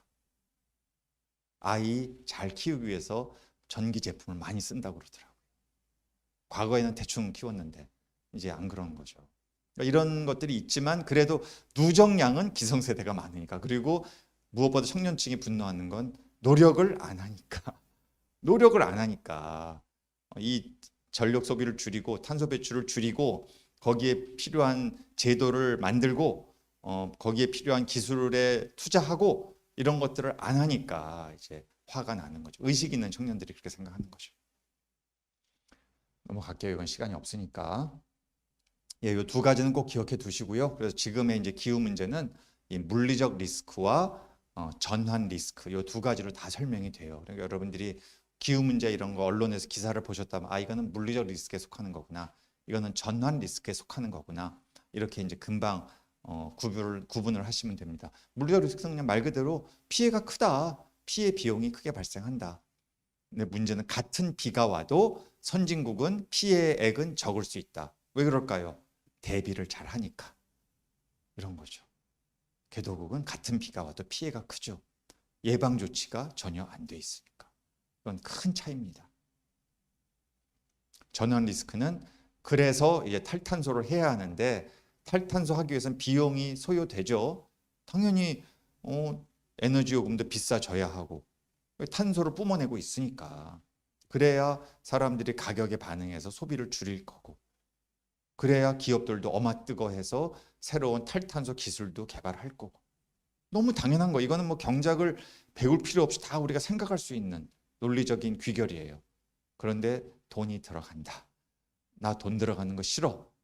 우리 기업도 싫고 우리 지역도 싫고 국가도 싫어. 그러면 물적 리스크는 계속해서 누적적으로 커지게 된다. 이렇게 되는 겁니다. 그래서 전환 리스크, 그에 따라 소요되는 비용이 싫어서 계속 미루고 게으르고 안 하고 이러면 이제 인류는 전체적으로 다 매우 힘든 생존이 힘들어지는 그런 세상으로 가게 된다라는 거예요. 대한민국은 이 전환 리스크에 있어서는 전 세계 어느 국가보다 전환 리스크가 높은 나라입니다. 왜 그럴까요? 과거에는 못 살다가 갑자기 잘 살게 된 나라이기 때문에. 근데 우리나라는 부존 자원이 없잖아요. 이른바 제가 초등학교 중학교 때 제일 많이 들은 얘기가 그건 것 같아요. 우리나라는 부존 자원이 없고 우리에게 있는 건 뭐밖에 없다. 똑똑한 두뇌 사람밖에 없으니 열심히 공부해라. 엄청 들었어요 그 얘기 진짜. 우리 여기 어르신들 계신데 아마 기억나실 겁니다. 제가 그렇게 배웠어요. 그래서 우리는 부존 자원이 없구나. 근데 우리나라는 그래서 부존 자원을 어마어마하게 수입한 거죠. 석탄, 석유, 가스. 지금도 1년에 150조에서 200조 원 씁니다. 화석연료 수입하려고요. 한 25% 우리나라 총 수입액의 20에서 25%를 화석연료 수입하는 데만 쓰고 있어요. 과거엔 대안이 없었으니까 불가피했지만 이제는 바꿀 수 있다. 순국산 에너지. 풍력도 있고 태양광도 있다. 기독교인의 언어로 바꾸자면 하나님이 주신 햇빛, 하나님이 주신 바람도 있다. 이걸로 전기 만들면 지금보다 훨씬 더 싸게 쓸 수 있다. 이런 세상으로 가야 한다고 저는 주장하는데 이 생각에 동의하지 않는 분들이 생각보다 많다. 대한민국에. 그러고 막 저를 공격하고. 네, 그렇습니다. 넘어갈게요. 시간이 없어서. 그래서 하여튼 이제 요새 한국은행도 금융기관이지만 이런 거에 관심이 많아요. 왜냐하면 물리적 리스크 때문에 인플레이션이 일어납니다. 그렇지 않겠어요? 맨날 덥고 맨날 가물고 비 많이 오고 이러니까 농사가 안 돼요. 어업도 안 돼요. 그냥 다 안 되는 거예요. 모든 게. 여러분 먹거리 없으면 우리 죽죠. 그러니까 우리가 두 가지가 없으면 못 사는 거예요. AI는 없어도 살아요. 농사 안 되고 에너지 없으면 죽는 겁니다. 그냥. 이 두 가지가 인류 생존의 인간 생존의 핵심 두 요소예요. 그런데 농업이 엄청난 타격에 직면해 있다. 이미 벌어지고 있습니다. 트럼프가 저렇게 기세등등하다가 미국의 먹거리 가격이 막 뛰어오르니까 갑자기 코코아 그리고 커피 원두 관세 철회했잖아요. 이거 미국에서 안 나는 거 아니에요. 다 수입하잖아요. 근데 브라질 세계 최대 원두 수출국이거든요. 미국 다 브라질에서 수입해 와요. 미국 사람이 얼마나 커피를 많이 마십니까? 미국의 3억 2천만 명인가요? 하루에 한 잔 이상 마시거든요. 한국 사람도 이제 하루에 한 잔 이상 마시는 거로 돼 있어요. 1.1잔 마십니다. 한국도 어마어마하게 마셔요. 100% 다 수입이니까 여기에다가 관세를 매기니까 이제 무서운 거죠. 미국 시민들이 들고 일어나게 됐으니까 마가를 주장하는 보수 유권자들도 들고 야 이거 비싸지는 건 싫어 이러니까 이제 내렸어요. 꼬리를. 이런 것들이 뭡니까? 이게 인플레이션이 기후발 인플레이션이 곳곳에서 벌어질 수 있겠구나. 그래서 이제 시나리오 만들어서 한국은행에서 해보니까 2100년도에 최악으로 탄소 안 줄이고 그냥 되는 대로 살자 어떻게 되겠지 하면은 2100년에 가서 기준선 대비 21%의 GDP 감소가 일어날 수 있다. 여러분 솔직히 실감 안 나시죠? 여러분 나는 2100년에 살아있다. 대한민국에. 있으세요? 잘하면 이쪽에 좀 아닌가? 네, 저는 없어요. 저는 확실히 없습니다. 저는 목표가 2050년이에요. 근데 이제 제 자식의 자식들은 한 70세 정도로 75세 정도 살아갈겠죠. 그러니까 근데 여러분 저 20% GDP가 줄면은요. 제가 뭐 재밌는 얘기가 많지만 시간이 없어서 저게 무슨 뭐 그렇게 별거 아닌 거가 전혀 아닙니다. 여러분 대한민국 역사상 가장 큰 마이너스 경제 성장이 언제였죠? 그 유명한 악명높은 IMF 때 1998년. 근데 마이너스 5.4였거든요. 그때 어떤 일이 있었는지 우리 연배 있으신 분들 기억하시죠? 거의 직장에서 다 잘리는 거예요, 그냥 다 직장을 다 상실하고 막 지하철 타면 막 그 안에서 싸우고 막 이랬어요. 제가 지하철 타고 다니면 다 봤거든요, 그런 거를. 그 어떤 너무 그 심적 고통이 크니까 막 그 안에서 막 소리 지르고 막 이래요. 근데 다 참았죠. 그러면은 실직했구나.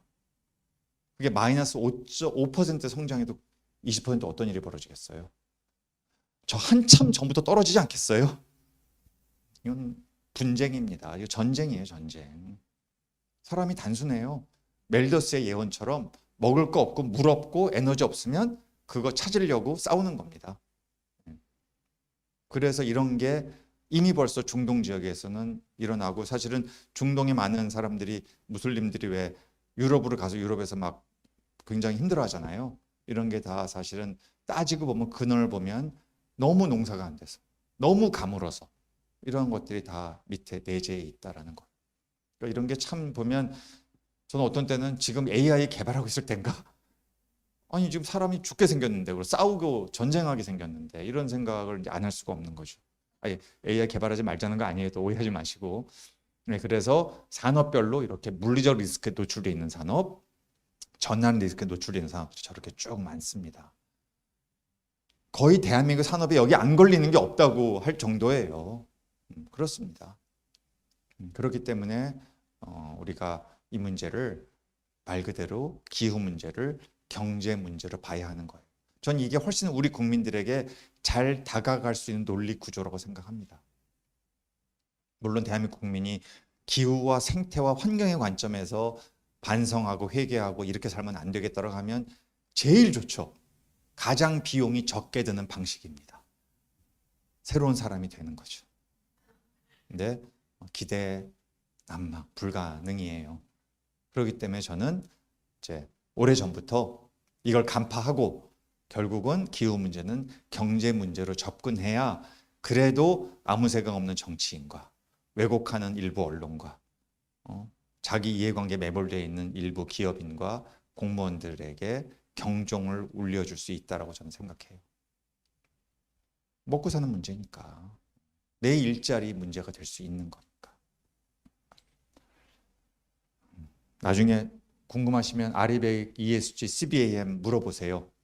제가 답변을 드리겠습니다. 이거 뭐 다 뭐냐 하면 궁극적으로 이런 것들이 대한민국 경제를 기후와 탈탄소를 매개로 압박하고 있다는 증거들이에요. 이런 것들을 우리가 생각 안 하고 우리끼리 잘 살겠어요 하면은 이제 말 그대로 그냥 폐쇄 경제로 가면서 대한민국은 그냥 쫄딱 나락의 길로 가게 된다. 왜냐하면 우리나라가 지금까지 이렇게 성장할 수 있었던 것은 개방하고 문 열고 수출하고 필요한 대로 수입하고 이렇게 했기 때문에 가능한 거 아니었겠어요? 우리의 어르신 세대, 이른바 산업화 세대가 추구했던 경제 성장 전략입니다. 맞는 전략이었어요.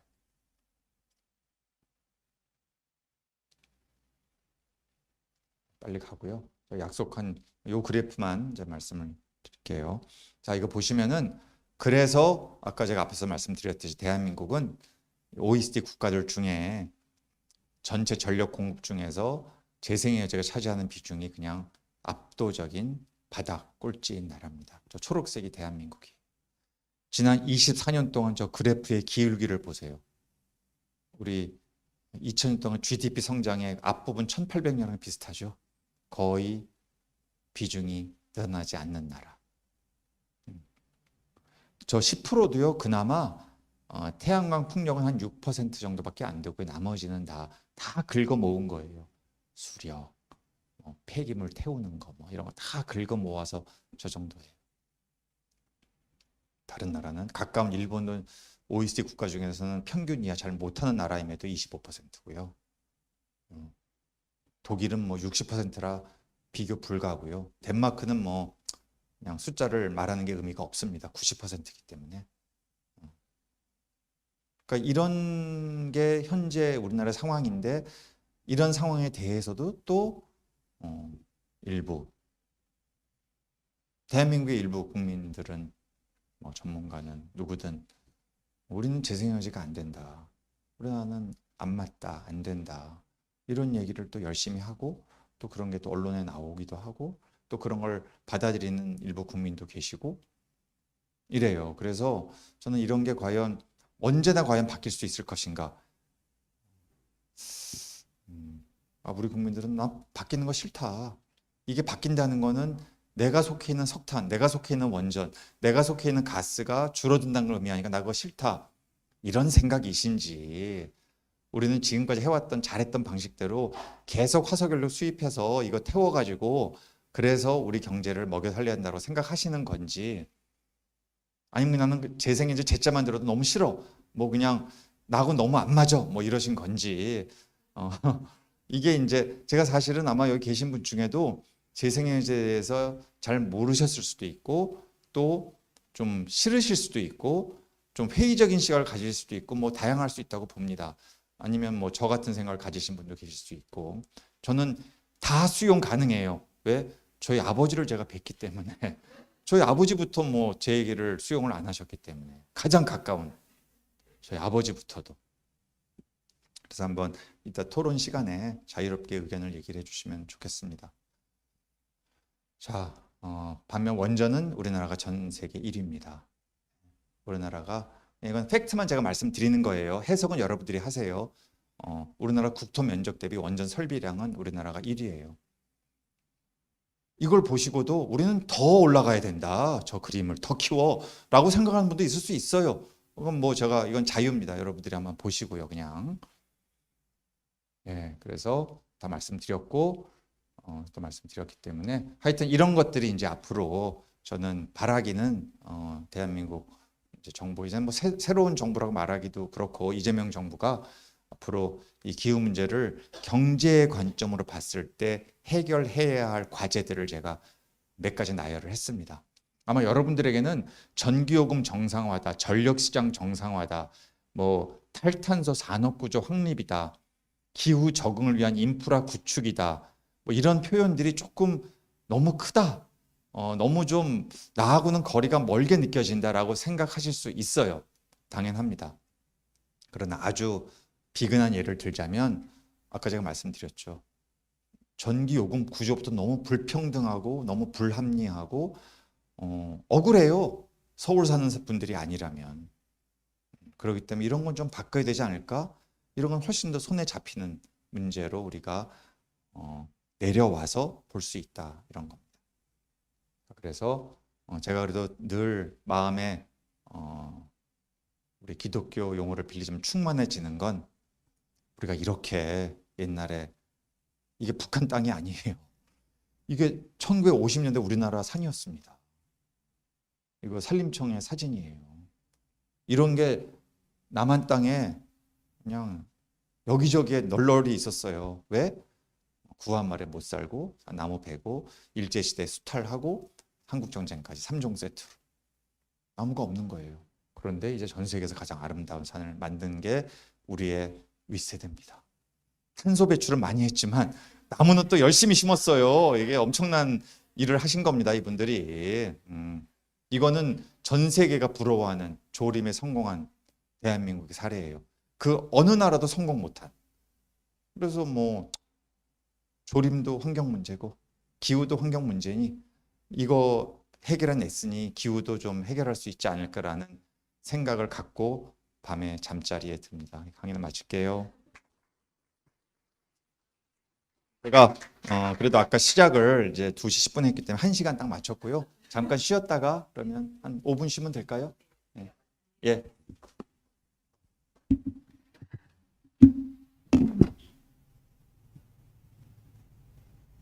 어떻게 되게 차분하고 웃으시면서 말씀하시는데 내용은 되게 충격적인 내용들이 많죠. 좀 더 이렇게 세부적으로 들어가서 깊은 얘기를 좀 주셨으면 좋겠다라는 희망이 조금 들었는데 아마 약속한 시간을 정확히 지키시려고 못다한 얘기가 많으실 것 같아요. 그래서 저희가 저희가 2부 질의응답에서 많은 얘기들 좀 나누기 위해서 저희 잠깐 5분 정도 쉬는 시간을 가지고 2부에는 저기 교수님과 질문 응답하면서 토크하는 방식으로 진행을 하고자 합니다.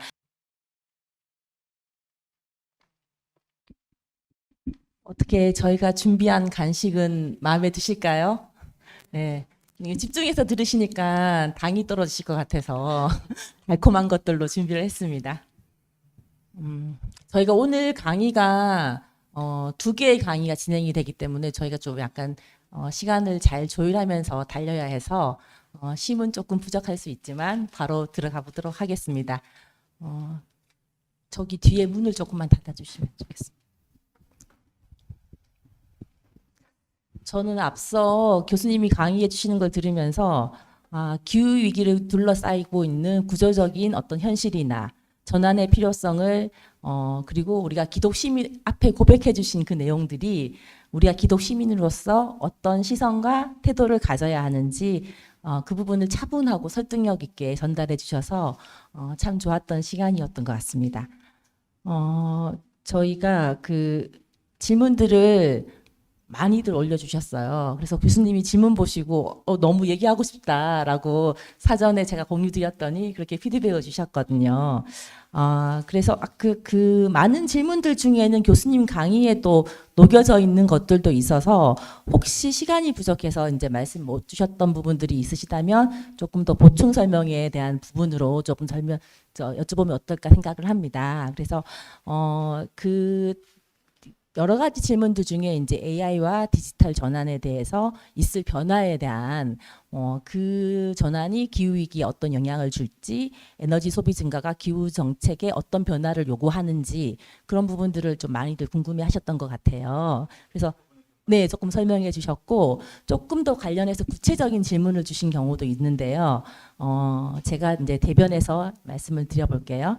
AI 시대에 전력 수요가 늘어나면 전력의 이제 안정적인 공급이 무엇보다 필요할 것이다. 그래서 기존 원전에 비해서 안전하다, 비용 부담이 낮다 등등 그 대안으로 이제 소형 모듈 원자료라고 하는 SMR에 대한 필요성에 대한 얘기들이 나오고 있는데 이 부분에 대한 다양한 시각들이 있는 것 같아요. 그래서 이에 대한 글로벌 에너지 시장의 흐름은 어떻게 움직이고 있는지가 좀 궁금하고, 그리고 저희가 창조 질서를 지키고 보존해야 되는 기독인이라면 이 문제를 어떤 관점으로 바라보는 게 필요할지 질문이 있었습니다, 교수님. 예, 뭐 많이 받는 질문이고 아마 워낙에 이제 뭐 기술 분야, 원전 기술 분야에 종사하지 않으면 SMR이 뭐 어떻게 이게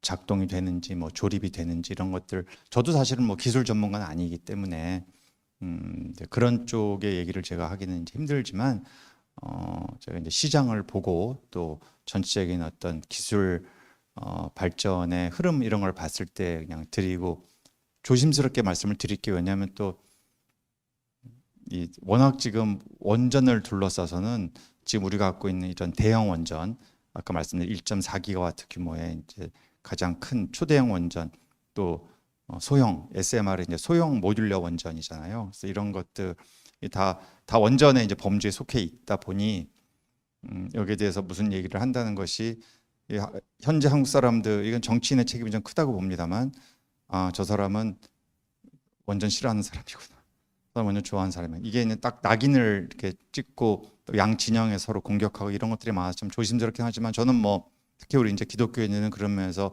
열린 마음을 가지고 보는 것이 굉장히 중요하다고 생각을 하기 때문에 그냥 말씀을 드리면, 현재까지 SMR의 개발의 진척 상황이 그렇게 빠른 건 아닙니다. 한마디로 말씀드려서 SMR이 상용화돼서 막 여기저기 지어지고 있고 이런 거는 아직은 현실화되지는 않은 상황이다. 뭐 그렇다고 해서 SMR의 미래가 전혀 없다 이렇게 말씀드리는 것은 아니고, 당연히 여기에 대한 어떤 지금 현재는 이게 해외에서는 다 민간이 주도하는 사업의 영역이에요. 그러니까 민간이 투자하고 민간 자본이 들어와서 우리나라 기업들도 미국의 이른바 SMR을 개발하는 기업에 상당히 많은 투자를 하는 우리나라 기업들이, 법인 차원에서 투자하는 이런 기업들이 꽤 있어요. 이렇게 돈을 모아서 이제 기술 개발을 하려고 하는데, 생각보다 이게 기대했던 것만큼 빠르게 이러한 소규모 소형 원전이 실제 상용화돼서 막 여기저기 지어지고 있고, 그래서 거기서 전력을 공급받고 있고 이런 거는 아직은 가시화되고 있지는 않다라는 거고, 이게 이제 왜 그럴까 아마 여러분들이 생각을 해보실 수 있을 것 같아요. 이거는 순수하게 경제학자인 저의 그냥 관점입니다. 그러니까 뭐냐면, 이 원전이 지금까지 작은 원전에서 큰 원전으로 계속 개발이 이루어져 왔거든요. 왜 원전을 계속 키우려고 하겠습니까? 키울 때 이른바 규모의 경제도 발생하고, 그래서 평균 발전 단가가 감소하는, 떨어지는 효과를, 이거 우리 다 고등학교 대학교 때 배웠던 얘기 아니에요, 그렇죠? 규모가 커질수록 그에 따라서 얻어지는 그러한 시장에서의 경쟁력이 커지는 그런 장점이 있다. 이거 우리가 다 상식적으로 생각할 수 있는 건데, 그래서 우리나라도 과거에 지은 원전보다 최근에 지은 원전은 규모가 훨씬 더 큽니다. 말씀드렸죠. 1.4기가와트라고 굉장히 큰 규모로 가는데요. 근데 이제 SMR이라는 것은 규모를 다시 줄이되 이거를 모듈이 뭐죠? 이렇게 모듈을 한다는 거는 찍어내듯이 해가지고 딱딱 갖다 붙이면, 집도 왜 이렇게 그런 식으로 짓는 집들이 많잖아요. 빠르게 짓고 이렇게 이제 하자는 거예요. 그래서 공기도 단축하고 그러면 훨씬 단가가 떨어지지 않겠나 이런 걸 기대를 하는 건데, 아직 별로 그렇게 현실화되어 있지는 않은 상황이어서, 근데 상식적으로 생각하면 규모를 축소할수록 애초에 기대했던 발전 단가의 하락을 기대하기는 좀 어려울 수 있다. 이런 거를 우리가 생각할 수 있죠. 근데 일부에서는 기술적으로 이런 SMR이 갖고 있는 또 어떤 핵폐기물 이 발생과 처리에 있어서 장점이 있다 뭐 이런 얘기를 하는데요. 이거는 좀 갑론을박이 있더라고요. 사실 오늘 아침에 제가 오전에 여기 오기 전에 아까 우리 사회자님 말씀하셨던 그 모 방송국에서 하는 기후로운 경제생활이라고 하는 한 1년 반 정도 갑자기 제가 대학 교수에서 방송인으로 지금 파타임으로 좀 하고 있거든요. 방송 진행을 매주 하고 있는데요.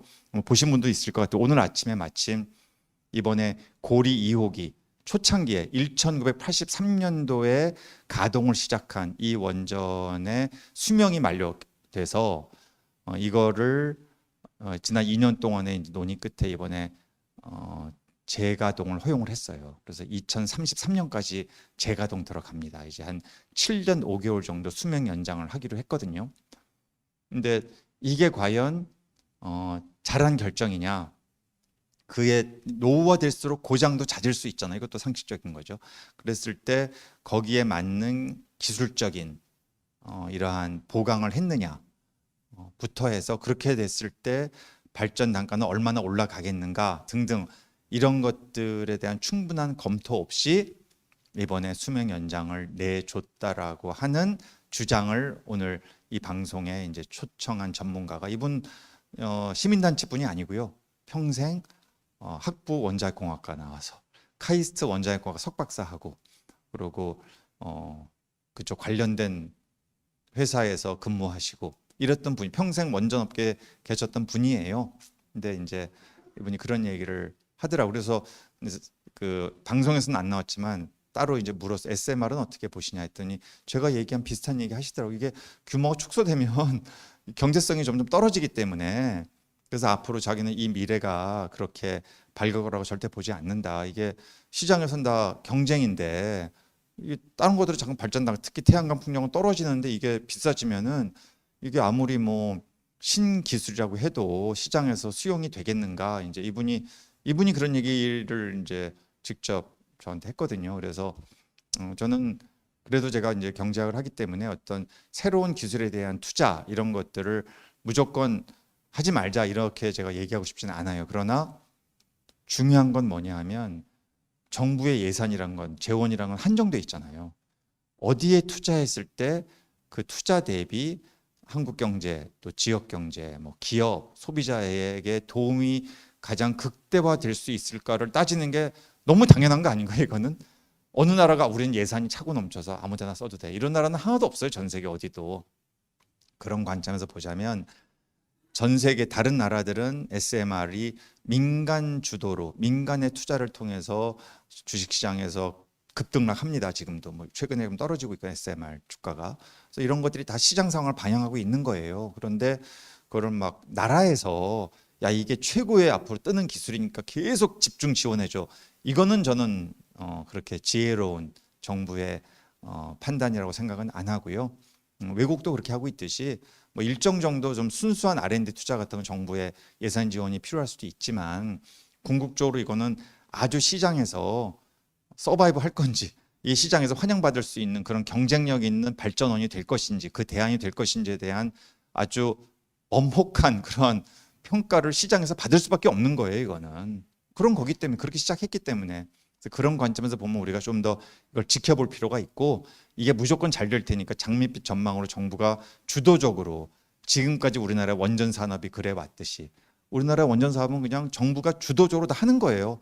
한국 수력 원자력이라고 하는 국가 기업이 나라가 주도적으로 해서 다 금융 비용도 내주고 정책 금융 해주고 지역의 주민들도 다 나가세요 우리가 보상해 주니까 땅 확보해 주고 뭐 계약 다 맺어주고 다 이렇게 정부가 다 주도적으로 하고 그냥 전적으로 밀어줬기 때문에 이렇게 빨리 짓기도 하고 싸게 짓기도 하고 이런 겁니다. 민간이 하면 절대 이렇게 될 수가 없어요. 근데 다른 나라는 대부분 다 민간입니다. 유럽의 프랑스 정도를 제외하고 일본도 민간이 하고 미국도 민간이 하고 다 민간이 하는 거예요. 그렇기 때문에 그런 좀 관점에서 우리가 원전을 조금은 좀 객관화해서 볼 필요가 있지 않겠나. SMR도 예외가 아니다라고 생각합니다. 경제의 논리로 바라봐야 된다라는 말씀으로 저는 정리가 되는 것 같고요. 이거는 신앙의 영역이 아니에요. 네네네. 제가 그 교수님 책을 제가 이렇게 초빙하기 전에 읽어보면서 저는 교수님이 저희가 뭐 기후 대응 운동을 많이 하지만 그 말씀에 저는 되게 와닿았어요. 사실은 기후의 문제도 경제의 문제로 접근을 해야지 가장 그 설득력 있게 시민들에게 다가갈 수 있다라는 그 말씀이 되게 와닿았는데 여기 그 책 속에 재생에너지의 시장이 어떻게 변화하고 있는지 우리나라가 그 부분에 대해서 어떻게 대응 못하고 있는지에 대해서 아주 잘 써주셔서 많은 데이터와 함께 볼 수 있어서 굉장히 좋았거든요. 저희 질문 중에 관련된 내용이 있어서 조금 드릴게요. 재생에너지나 에너지 전환을 정치적인 이슈라고 생각 아니면 오해하는 분들도 계시는데 이런 오해는 왜 생기고 어떻게 풀어낼 수 있는지 궁금하다는 질문이 있으셨어요. 예, 이거 굉장히 중요한 아마 이런 거는 특히 이제 YWCA처럼 우리나라 뭐 100년 이상의 이런 시민사회 활동을 뭐 과거에 우리나라에 있어서의 YWC의 어떤 역할이나 이거는 지금하고는 많이 다르지만 또 당연히 뭐 어느 조직이든지 현재 주어진 상황에 또 맞게 적응도 해야 되고 이슈를 만들어 가야 되고 하기 때문에 그런데요. 고민을 좀 많이 저는 해 주셨으면 합니다. 이게 YWC가 Y가 0이더라고요. 0. 그런데 이렇게 다 0하지는 않으시잖아요. 여기가.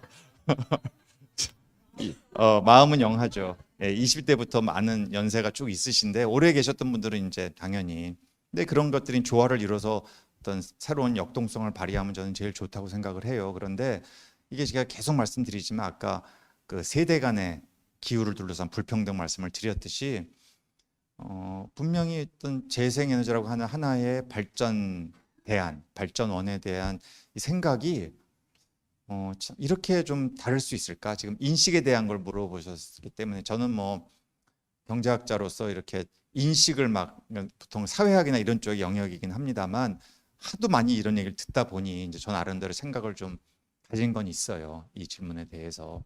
그걸 보면 확실히 한국 사회는 너무 급변해서 온 사회입니다. 그러니까 1960 제가 63년생인데요.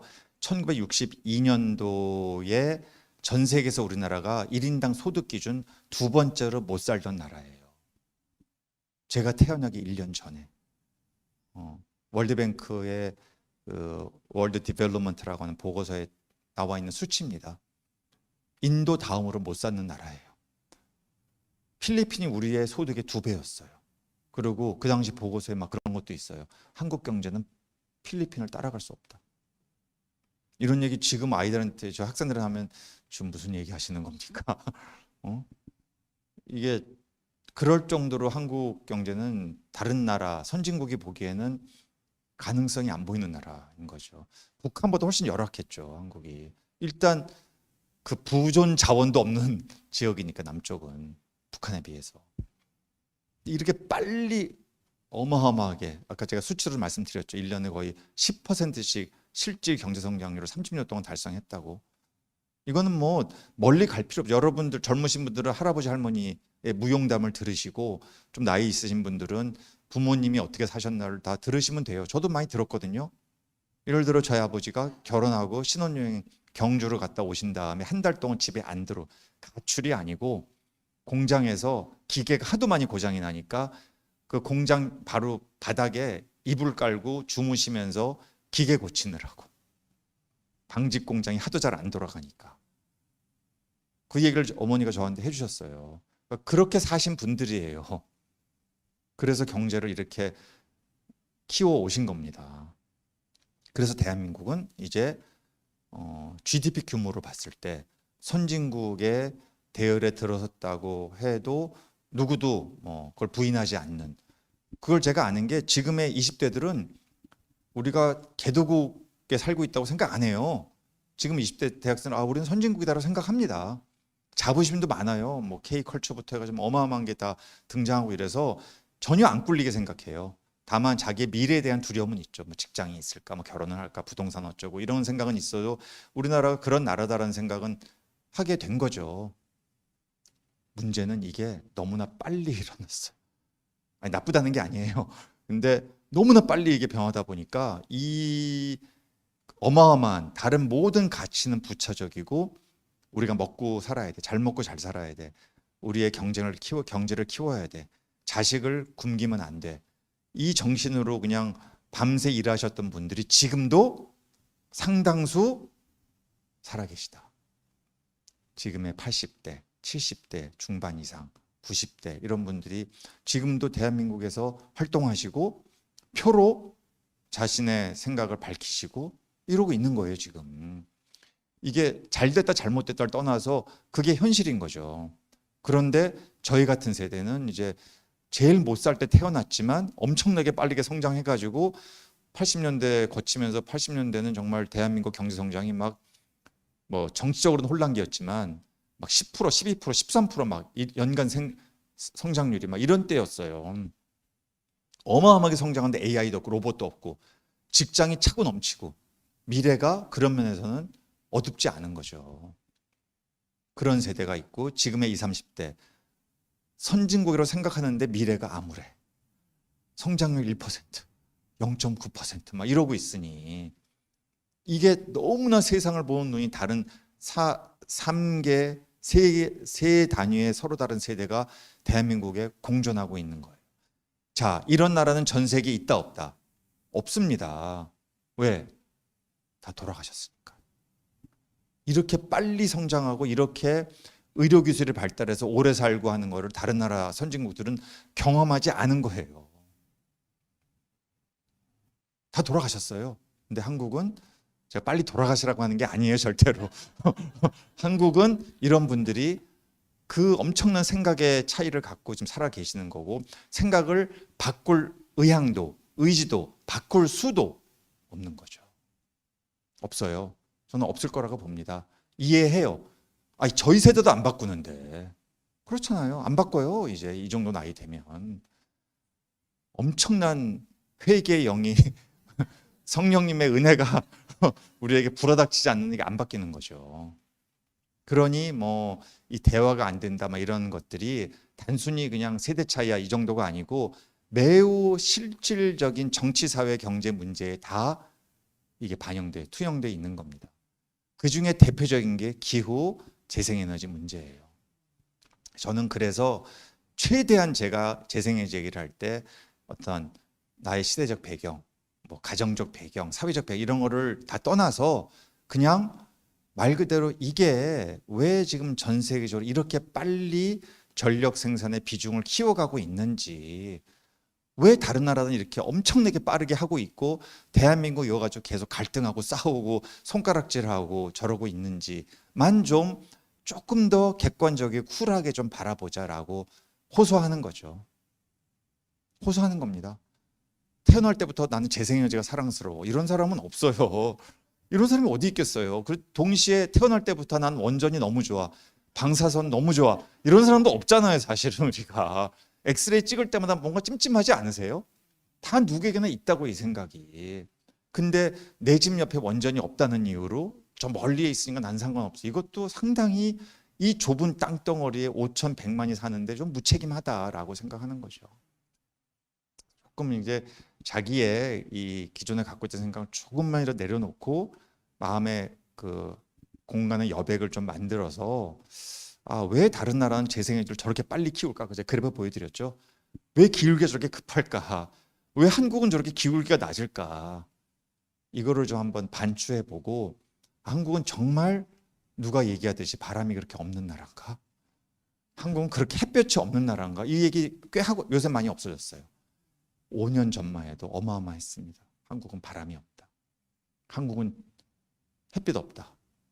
제가 어디 가서 독일과 한국 중에 일사량이 어느 나라가 많아요? 물어보면 한 3, 4년 전만 해도 독일이어가 그렇게 많았어요. 여러분도 설마 그렇게 생각지는 않으시죠? 지구본 보세요. 지구본 한국의 위도가 어딘지. 그렇게 생각하셨구나. 아니죠, 설마. 예, 우리나라의 일사량은 독일의 1.5배입니다. 우리나라가 태양이 훨씬 좋고 왜? 위도가 낮으니까. 하나님이 한반도를 여기다 만들어 주신 거예요. 그러니까 근데 독일의 태양광 설비량이 우리의 3배가 훨씬 넘어요. 그 열악한 조건에서도 미친 듯이 만들어요. 그럼 도대체 그 나라는 왜 우리는 햇볕이 없어서 태양광 시설 할 수 없어라고 왜 그런 얘기가 안 나올까? 독일 사람들 뭘 먹길래 무슨 생각을 하길래 한 번쯤 우리가 생각해 봐야 한다. 좀 이거는 여러분들이 해주셔야 될 거라고 저는 생각합니다. 제가 아무리 떠들어도 이게 또 뭐 한 사람이면 약할 뿐만 아니라 뭐 여러 가지 그래요. 그래서 여러분들이 시민사회가 이런 걸 해주는 게 굉장히 중요합니다. 그래서 그런 거를 좀 한번 객관적으로 통계와 수치를 갖고 한번 상황을 보시면은 아마 지금 갖고 계신 다양한 발전원에 대한 생각들이 좀 더 균형 잡히게 좀 달라질 수 있지 않을까 그런 생각을 해요. 이거 별로 시간이 없기 때문에 제가 그렇습니다.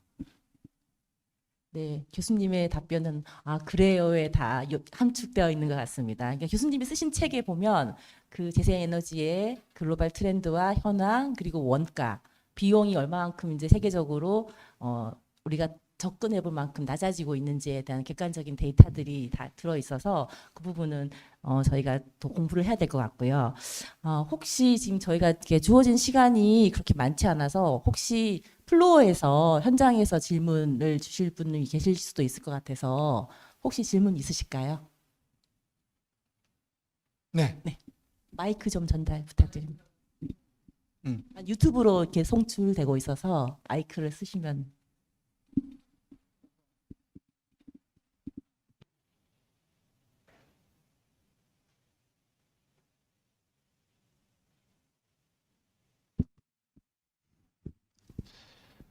그냥 직설적으로 질문을 드리면요. 그 미국의 트럼프 행정부 같은 경우에는 뭐 기후 위기는 사기다. 그래서 뭐 재생보다는 그 화석연료. 예, 그쪽으로 지금 가고 있는 게 무슨 정치적인 건지 아니면 진짜 팩트가 뭐 그런 건지 저는 그게 항상 궁금해요. 선생님은 어떻게 생각하세요? 저는 잘 모르겠습니다. 그래서 모르겠어요? 예, 저는 뭐 오늘 강의를 듣고도 제가 잠깐 졸았거든요.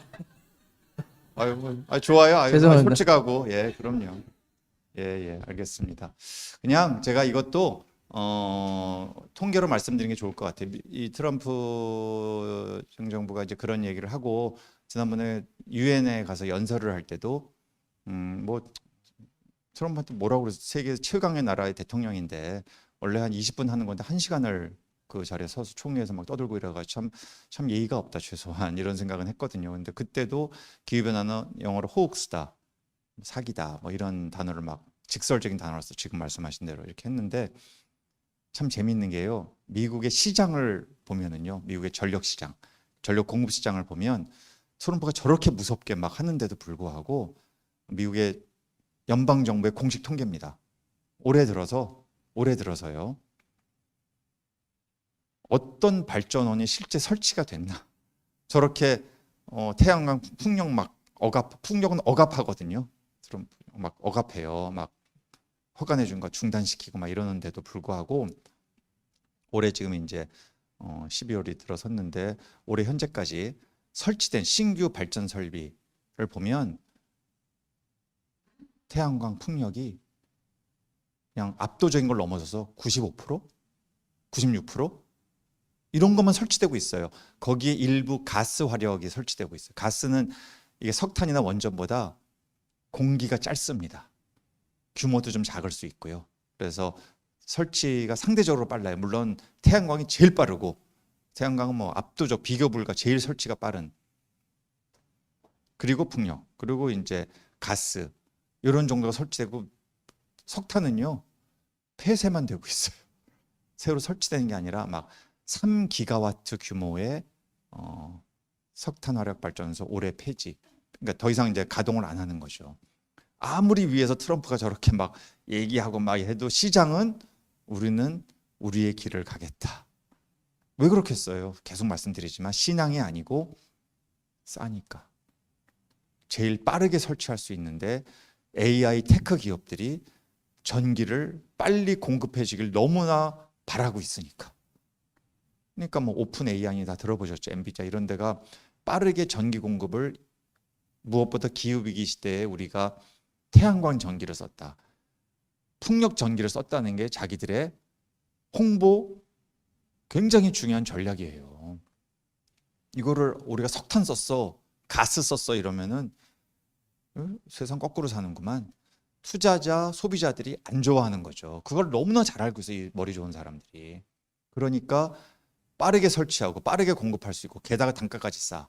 그러니까 태양광이 제일 빨리, 그다음에 풍력 이런 것들이 계속 설치되고 전력 공급을 하고 있는 겁니다. 그래서 그런 통계는 그냥 선생님께서 구글 들어가서 이렇게 쳐보시면 영어로 뭐 2025년 미국의 그런 전력 신규 전력 설비량 이런 거 치시면 그냥 지금 제가 말씀드린 통계가 다 나오기 때문에 그렇게 되고 있어요. 그러니까 이코노미스트라고 유명한 그 주간지 있거든요. 거기에 3주 제가 그냥 재밌게 이제 읽었는데 거기에 타이틀이 이거예요. 우리말로 치면 정책이냐 시장이냐. Policy vs Market. 그래서 policy는 트럼프를 상징하고 마켓은 이제 시장에서 어떤 발전원이 커지고 있나를 보여준, 반대다 반대. 그러면서 아주 재미있게 앞으로 누가 승자가 될까? 물음표. 뭐 그러니까 이런 걸 보면 제 아무리 트럼프라도 이걸 이겨낼 수 없다. 왜냐하면 왜 그런지 잘 모르겠. 많은 게 독특하기 때문에 많은 어떤 경제 정책들이 우리가 교과서에서 배운 거를 다 반대로 하고 있기 때문에 지금. 근데 이렇게 계속 갈 수는 없다고 생각해요. 왜냐하면 시장이 거부하는데요. 뭐 그렇습니다. 네, 말씀을 들으면서 정치의 언어와 시장의 언어가 다르다는 거를 다시금 느끼게 됩니다. 저희가 이제 시간상의 제약으로 마지막 질문을 드려야 될 것 같은데, 저희가 기독 시민 아카데미다 보니까 기후 위기 대응을 위해서 교회가 할 수 있는 일은 무엇일지, 그리고 기후 위기에 대한 인식이 없는 성도들에게 기후 위기에 대한 관심을 갖게 하는 실천적인 방법은 뭐가 있을지, 이런 질문들이 있으셨어요. 예, 이게 참 어렵죠. 제가 뭐 평생 저희 어머니에 따라서 이제 교회를 다녔기 때문에. 근데 제가 제가 10대 때는 무슨 한국의 기후 문제가 심각하진 않았잖아요, 그렇죠? 근데 어쨌든 제가 교회 다니면서 제가 제 신앙을 앞에서 말씀드렸듯이 뭐 놓친 적은 없지만, 그럼에도 어떤 한국 교회의 신앙이 과연 제대로 잘 교회 내에서 교육하고 학습하고 또 실천하고 있나, 이런 거는 뭐 당연히 제가 문제의식도 갖게 되고 안타깝기도 하고 뭐 화도 나고 뭐 이런 식으로 생활 해왔다고 생각이 됩니다. 뭐 그거는 당연하고요. 그렇게 제가 돌이켜 봤을 때도 그렇고 뭐 그래서. 근데 제가 엄청 교회에서 막 과격하게 생긴 거 보세요. 그렇게 할 수 없는 사람이어서 과격하게 막 그냥 이 되겠어 막 이런 식으로 하진 않았지만, 그래도 어쨌든 20대 때부터 그런 문제의식을, 그 당시 시대상이 반영된 이런 문제의식을 가졌다고 생각하는데, 지금은 교회가 어쨌든 기후 환경 문제가 일단 우리가 사회를 향해서 교회가 말할 수 있는 굉장히 중요한, 뭐 제 관점에서 가장 중요하다고 얘기해도 과언이 아닐 정도의 이슈라고 생각해요. 왜냐하면 제가 성경 제일 먼저 나오는 게 창세기인데 아까 제가 성경 구절 2개를 말씀을 드렸듯이, 이거는 하나님이 인간에게 타락 이전에 우리에게 주신 사명이거든요. 하나님이 이 피조세계를 만들었는데 너희들 관리 책임 있게 잘해라, 착하게. 너의 탐욕을 거기에 갖다 쏟아붓지 마라. 이렇게 분명히 얘기하셨는데 이게 안 된 거예요, 지금까지. 당연히 여기에 대해서 교회가 문제의식을 가지고 회개하고, 또 설교를 통해서든 주일학교를 통해서든 청년 교육을 통해서든 마땅히 알리고 실천해야 된다고 생각합니다.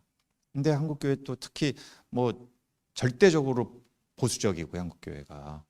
그러니까 제가 보수적이란 얘기는, 저도 뭐 평생 보수적인 교회에서 보수적인 집안에서 자랐기 때문에 이런 말씀을 자신 있게 드리는데, 이때 보수적이라는 의미는 무슨 복음주의를 폄훼해서가 아니고, 당연히 저도 뭐 그런 신앙적인 배경을 갖고 있습니다. 그런데 어떤 좀 사회에 대한 무책임성, 나 구원받고 잘 살면 돼. 그러니까 이제 열심히 구원받고 신앙생활 잘하는 게 아이를 잘 키우는 거예요. 아이를 어떻게 잘 키우냐? 선행학습시키고 대치동에 어떻든 입상하려고 노력하고 이게 하나님의 뜻이고 그래서 애가 좋은 학교 가면 하나님께서 축복해 주셨다 생각하고 이런 게 이제 일반적인 좀 보수교회의 어떤 그 30대, 40대, 50대를 가면서 기성화되고 있는 교인들의 좀 모습들 이런 모습들을 봐요. 그래서 이거는 진짜 아니지 않나. 훨씬 더 우리가 하나의 기독 공동체라고 생각한다면 그리고 그것이 세상을 향한 복음의 메시지로 드러나야라고 한다면 당연히 하나님께서 원하시는 세상이 어떤 세상인지를 알려야 되고 또 그 속에서 실천을 해야 되고 자기 몸소 바꿔야 되고 남들도 바꾸라고 얘기도 해야 되고 설득도 해야 되고 기도도 해야 되고 하는 건데 이런 모습들이 없는 거죠. 그래서 저희 어머니가 주일학교 여기 남대문 교회 그 오래된 남대문 교회 들어보셨죠? 우리나라 제일 오래된 교회 중에 하나입니다. 거길 다니셨는데 10대 때 금주가를 부르고 다녔대요. 찬송가에 있었답니다. 금주가가.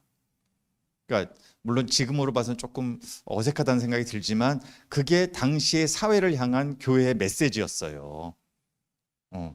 그렇게 술 마시고 막 살면 안 된다. 지금 우리가 일제치하 아니냐. 이러면 되겠냐. 이런 메시지를 주일학교 아이들이 교회 밖에서 막 북치고 다니면서 불렀다는 거예요. 근데 지금 우리는 과연 한국 교회는 세상을 향해서 무슨 얘기를 하고 있나? 어떤 데는 세상보다 더해요. 내가 잘 돼야 되겠다. 더해 심지어 한술 더 떠요. 게다가 하나님의 축복을 등에 업고 하나님의 축복이라는 이름을 등에 업고 더 심해요. 이러니 세상이 교회를 어떻게 보겠어요? 이게 희생하고 낮아지고 섬기고 이래줘야 이게 교회가 참 괜찮구나. 근데 이제는 뭐 영화에 교회는 얼마나 우습게 등장합니까? 다 무슨 막 이게 저 사이비하고 다 연결돼 있잖아요. 막 별의별 영화들이 다 나오더라고요. 그러니까 이런 걸 보면 참 너무 안타깝고 화도 나죠. 그래서 교회가 좀 목회자들부터 좀 제가 교회에서 이런 얘기는 안 합니다만 여기 목회자들부터 이런 데 대한 좀 근본적인 문제의식을 좀 가지고 이런 복음이 과연 무엇인지 우리가 세상을 향해서 복음을 외친다고 했을 때 그것이 갖는 그 엄청난 메시지가 무엇인지를 좀 더 이제 넓게 생각하고 넓게 깊게 생각해야 되지 않겠는 생각이 들고요. 어떤 걸 할 것이냐는 아마 여러분들이 찾아가셔야 되는데 저는 일단 전교금 올리는 거에 거부감 제발 가지 좀 말자. 지금까지 너무 싼 거예요. 지금까지 전교금을 아까 말씀드렸잖아요. 이게 지역별로도 다 똑같이 차등은 안 돼 있어서 말도 안 되지만 원가에도 미치지 않게 탄소 배출하고 어디선 고통받고 있는데 나는 싼 전기가 좋아. 이거 너무나 무책임한 거예요. 이거 자체가. 이거 기독교인들이 생각을 바꿔야 될 문제예요. 먼저 이게 이렇게 하면은 되게 무책임한 거구나. 누군가는 고통을 받고 있구나. 우리가 탄소 배출해서 인도네시아의 주민들이 저렇게 물에 휩쓸려 가고 있겠구나. 이런 생각을 하는 게 이게 다른 사람 아니어도 기독교는 해야 되지 않겠어요? 이런 생각을. 선교도 가는 판인데 선교도. 그러니까 이렇게 좀 생각을 깨우치면 일단 자동차 너무 좋아해요. 한국 사람들이 자동차 사랑이 정말 제가 이런 모임에 가도 꼭 물어보세요. 저한테 차는 갖고 오시나요? 제가 그때마다 저 차 안 타고 다녀요. 그럼 집에 차 없어요? 우리 학생들이 제가 처음에 왔는데 그렇게 자기에게 수군거렸대요. 저 교수님 돈이 없나 보다. 차도 없나 봐.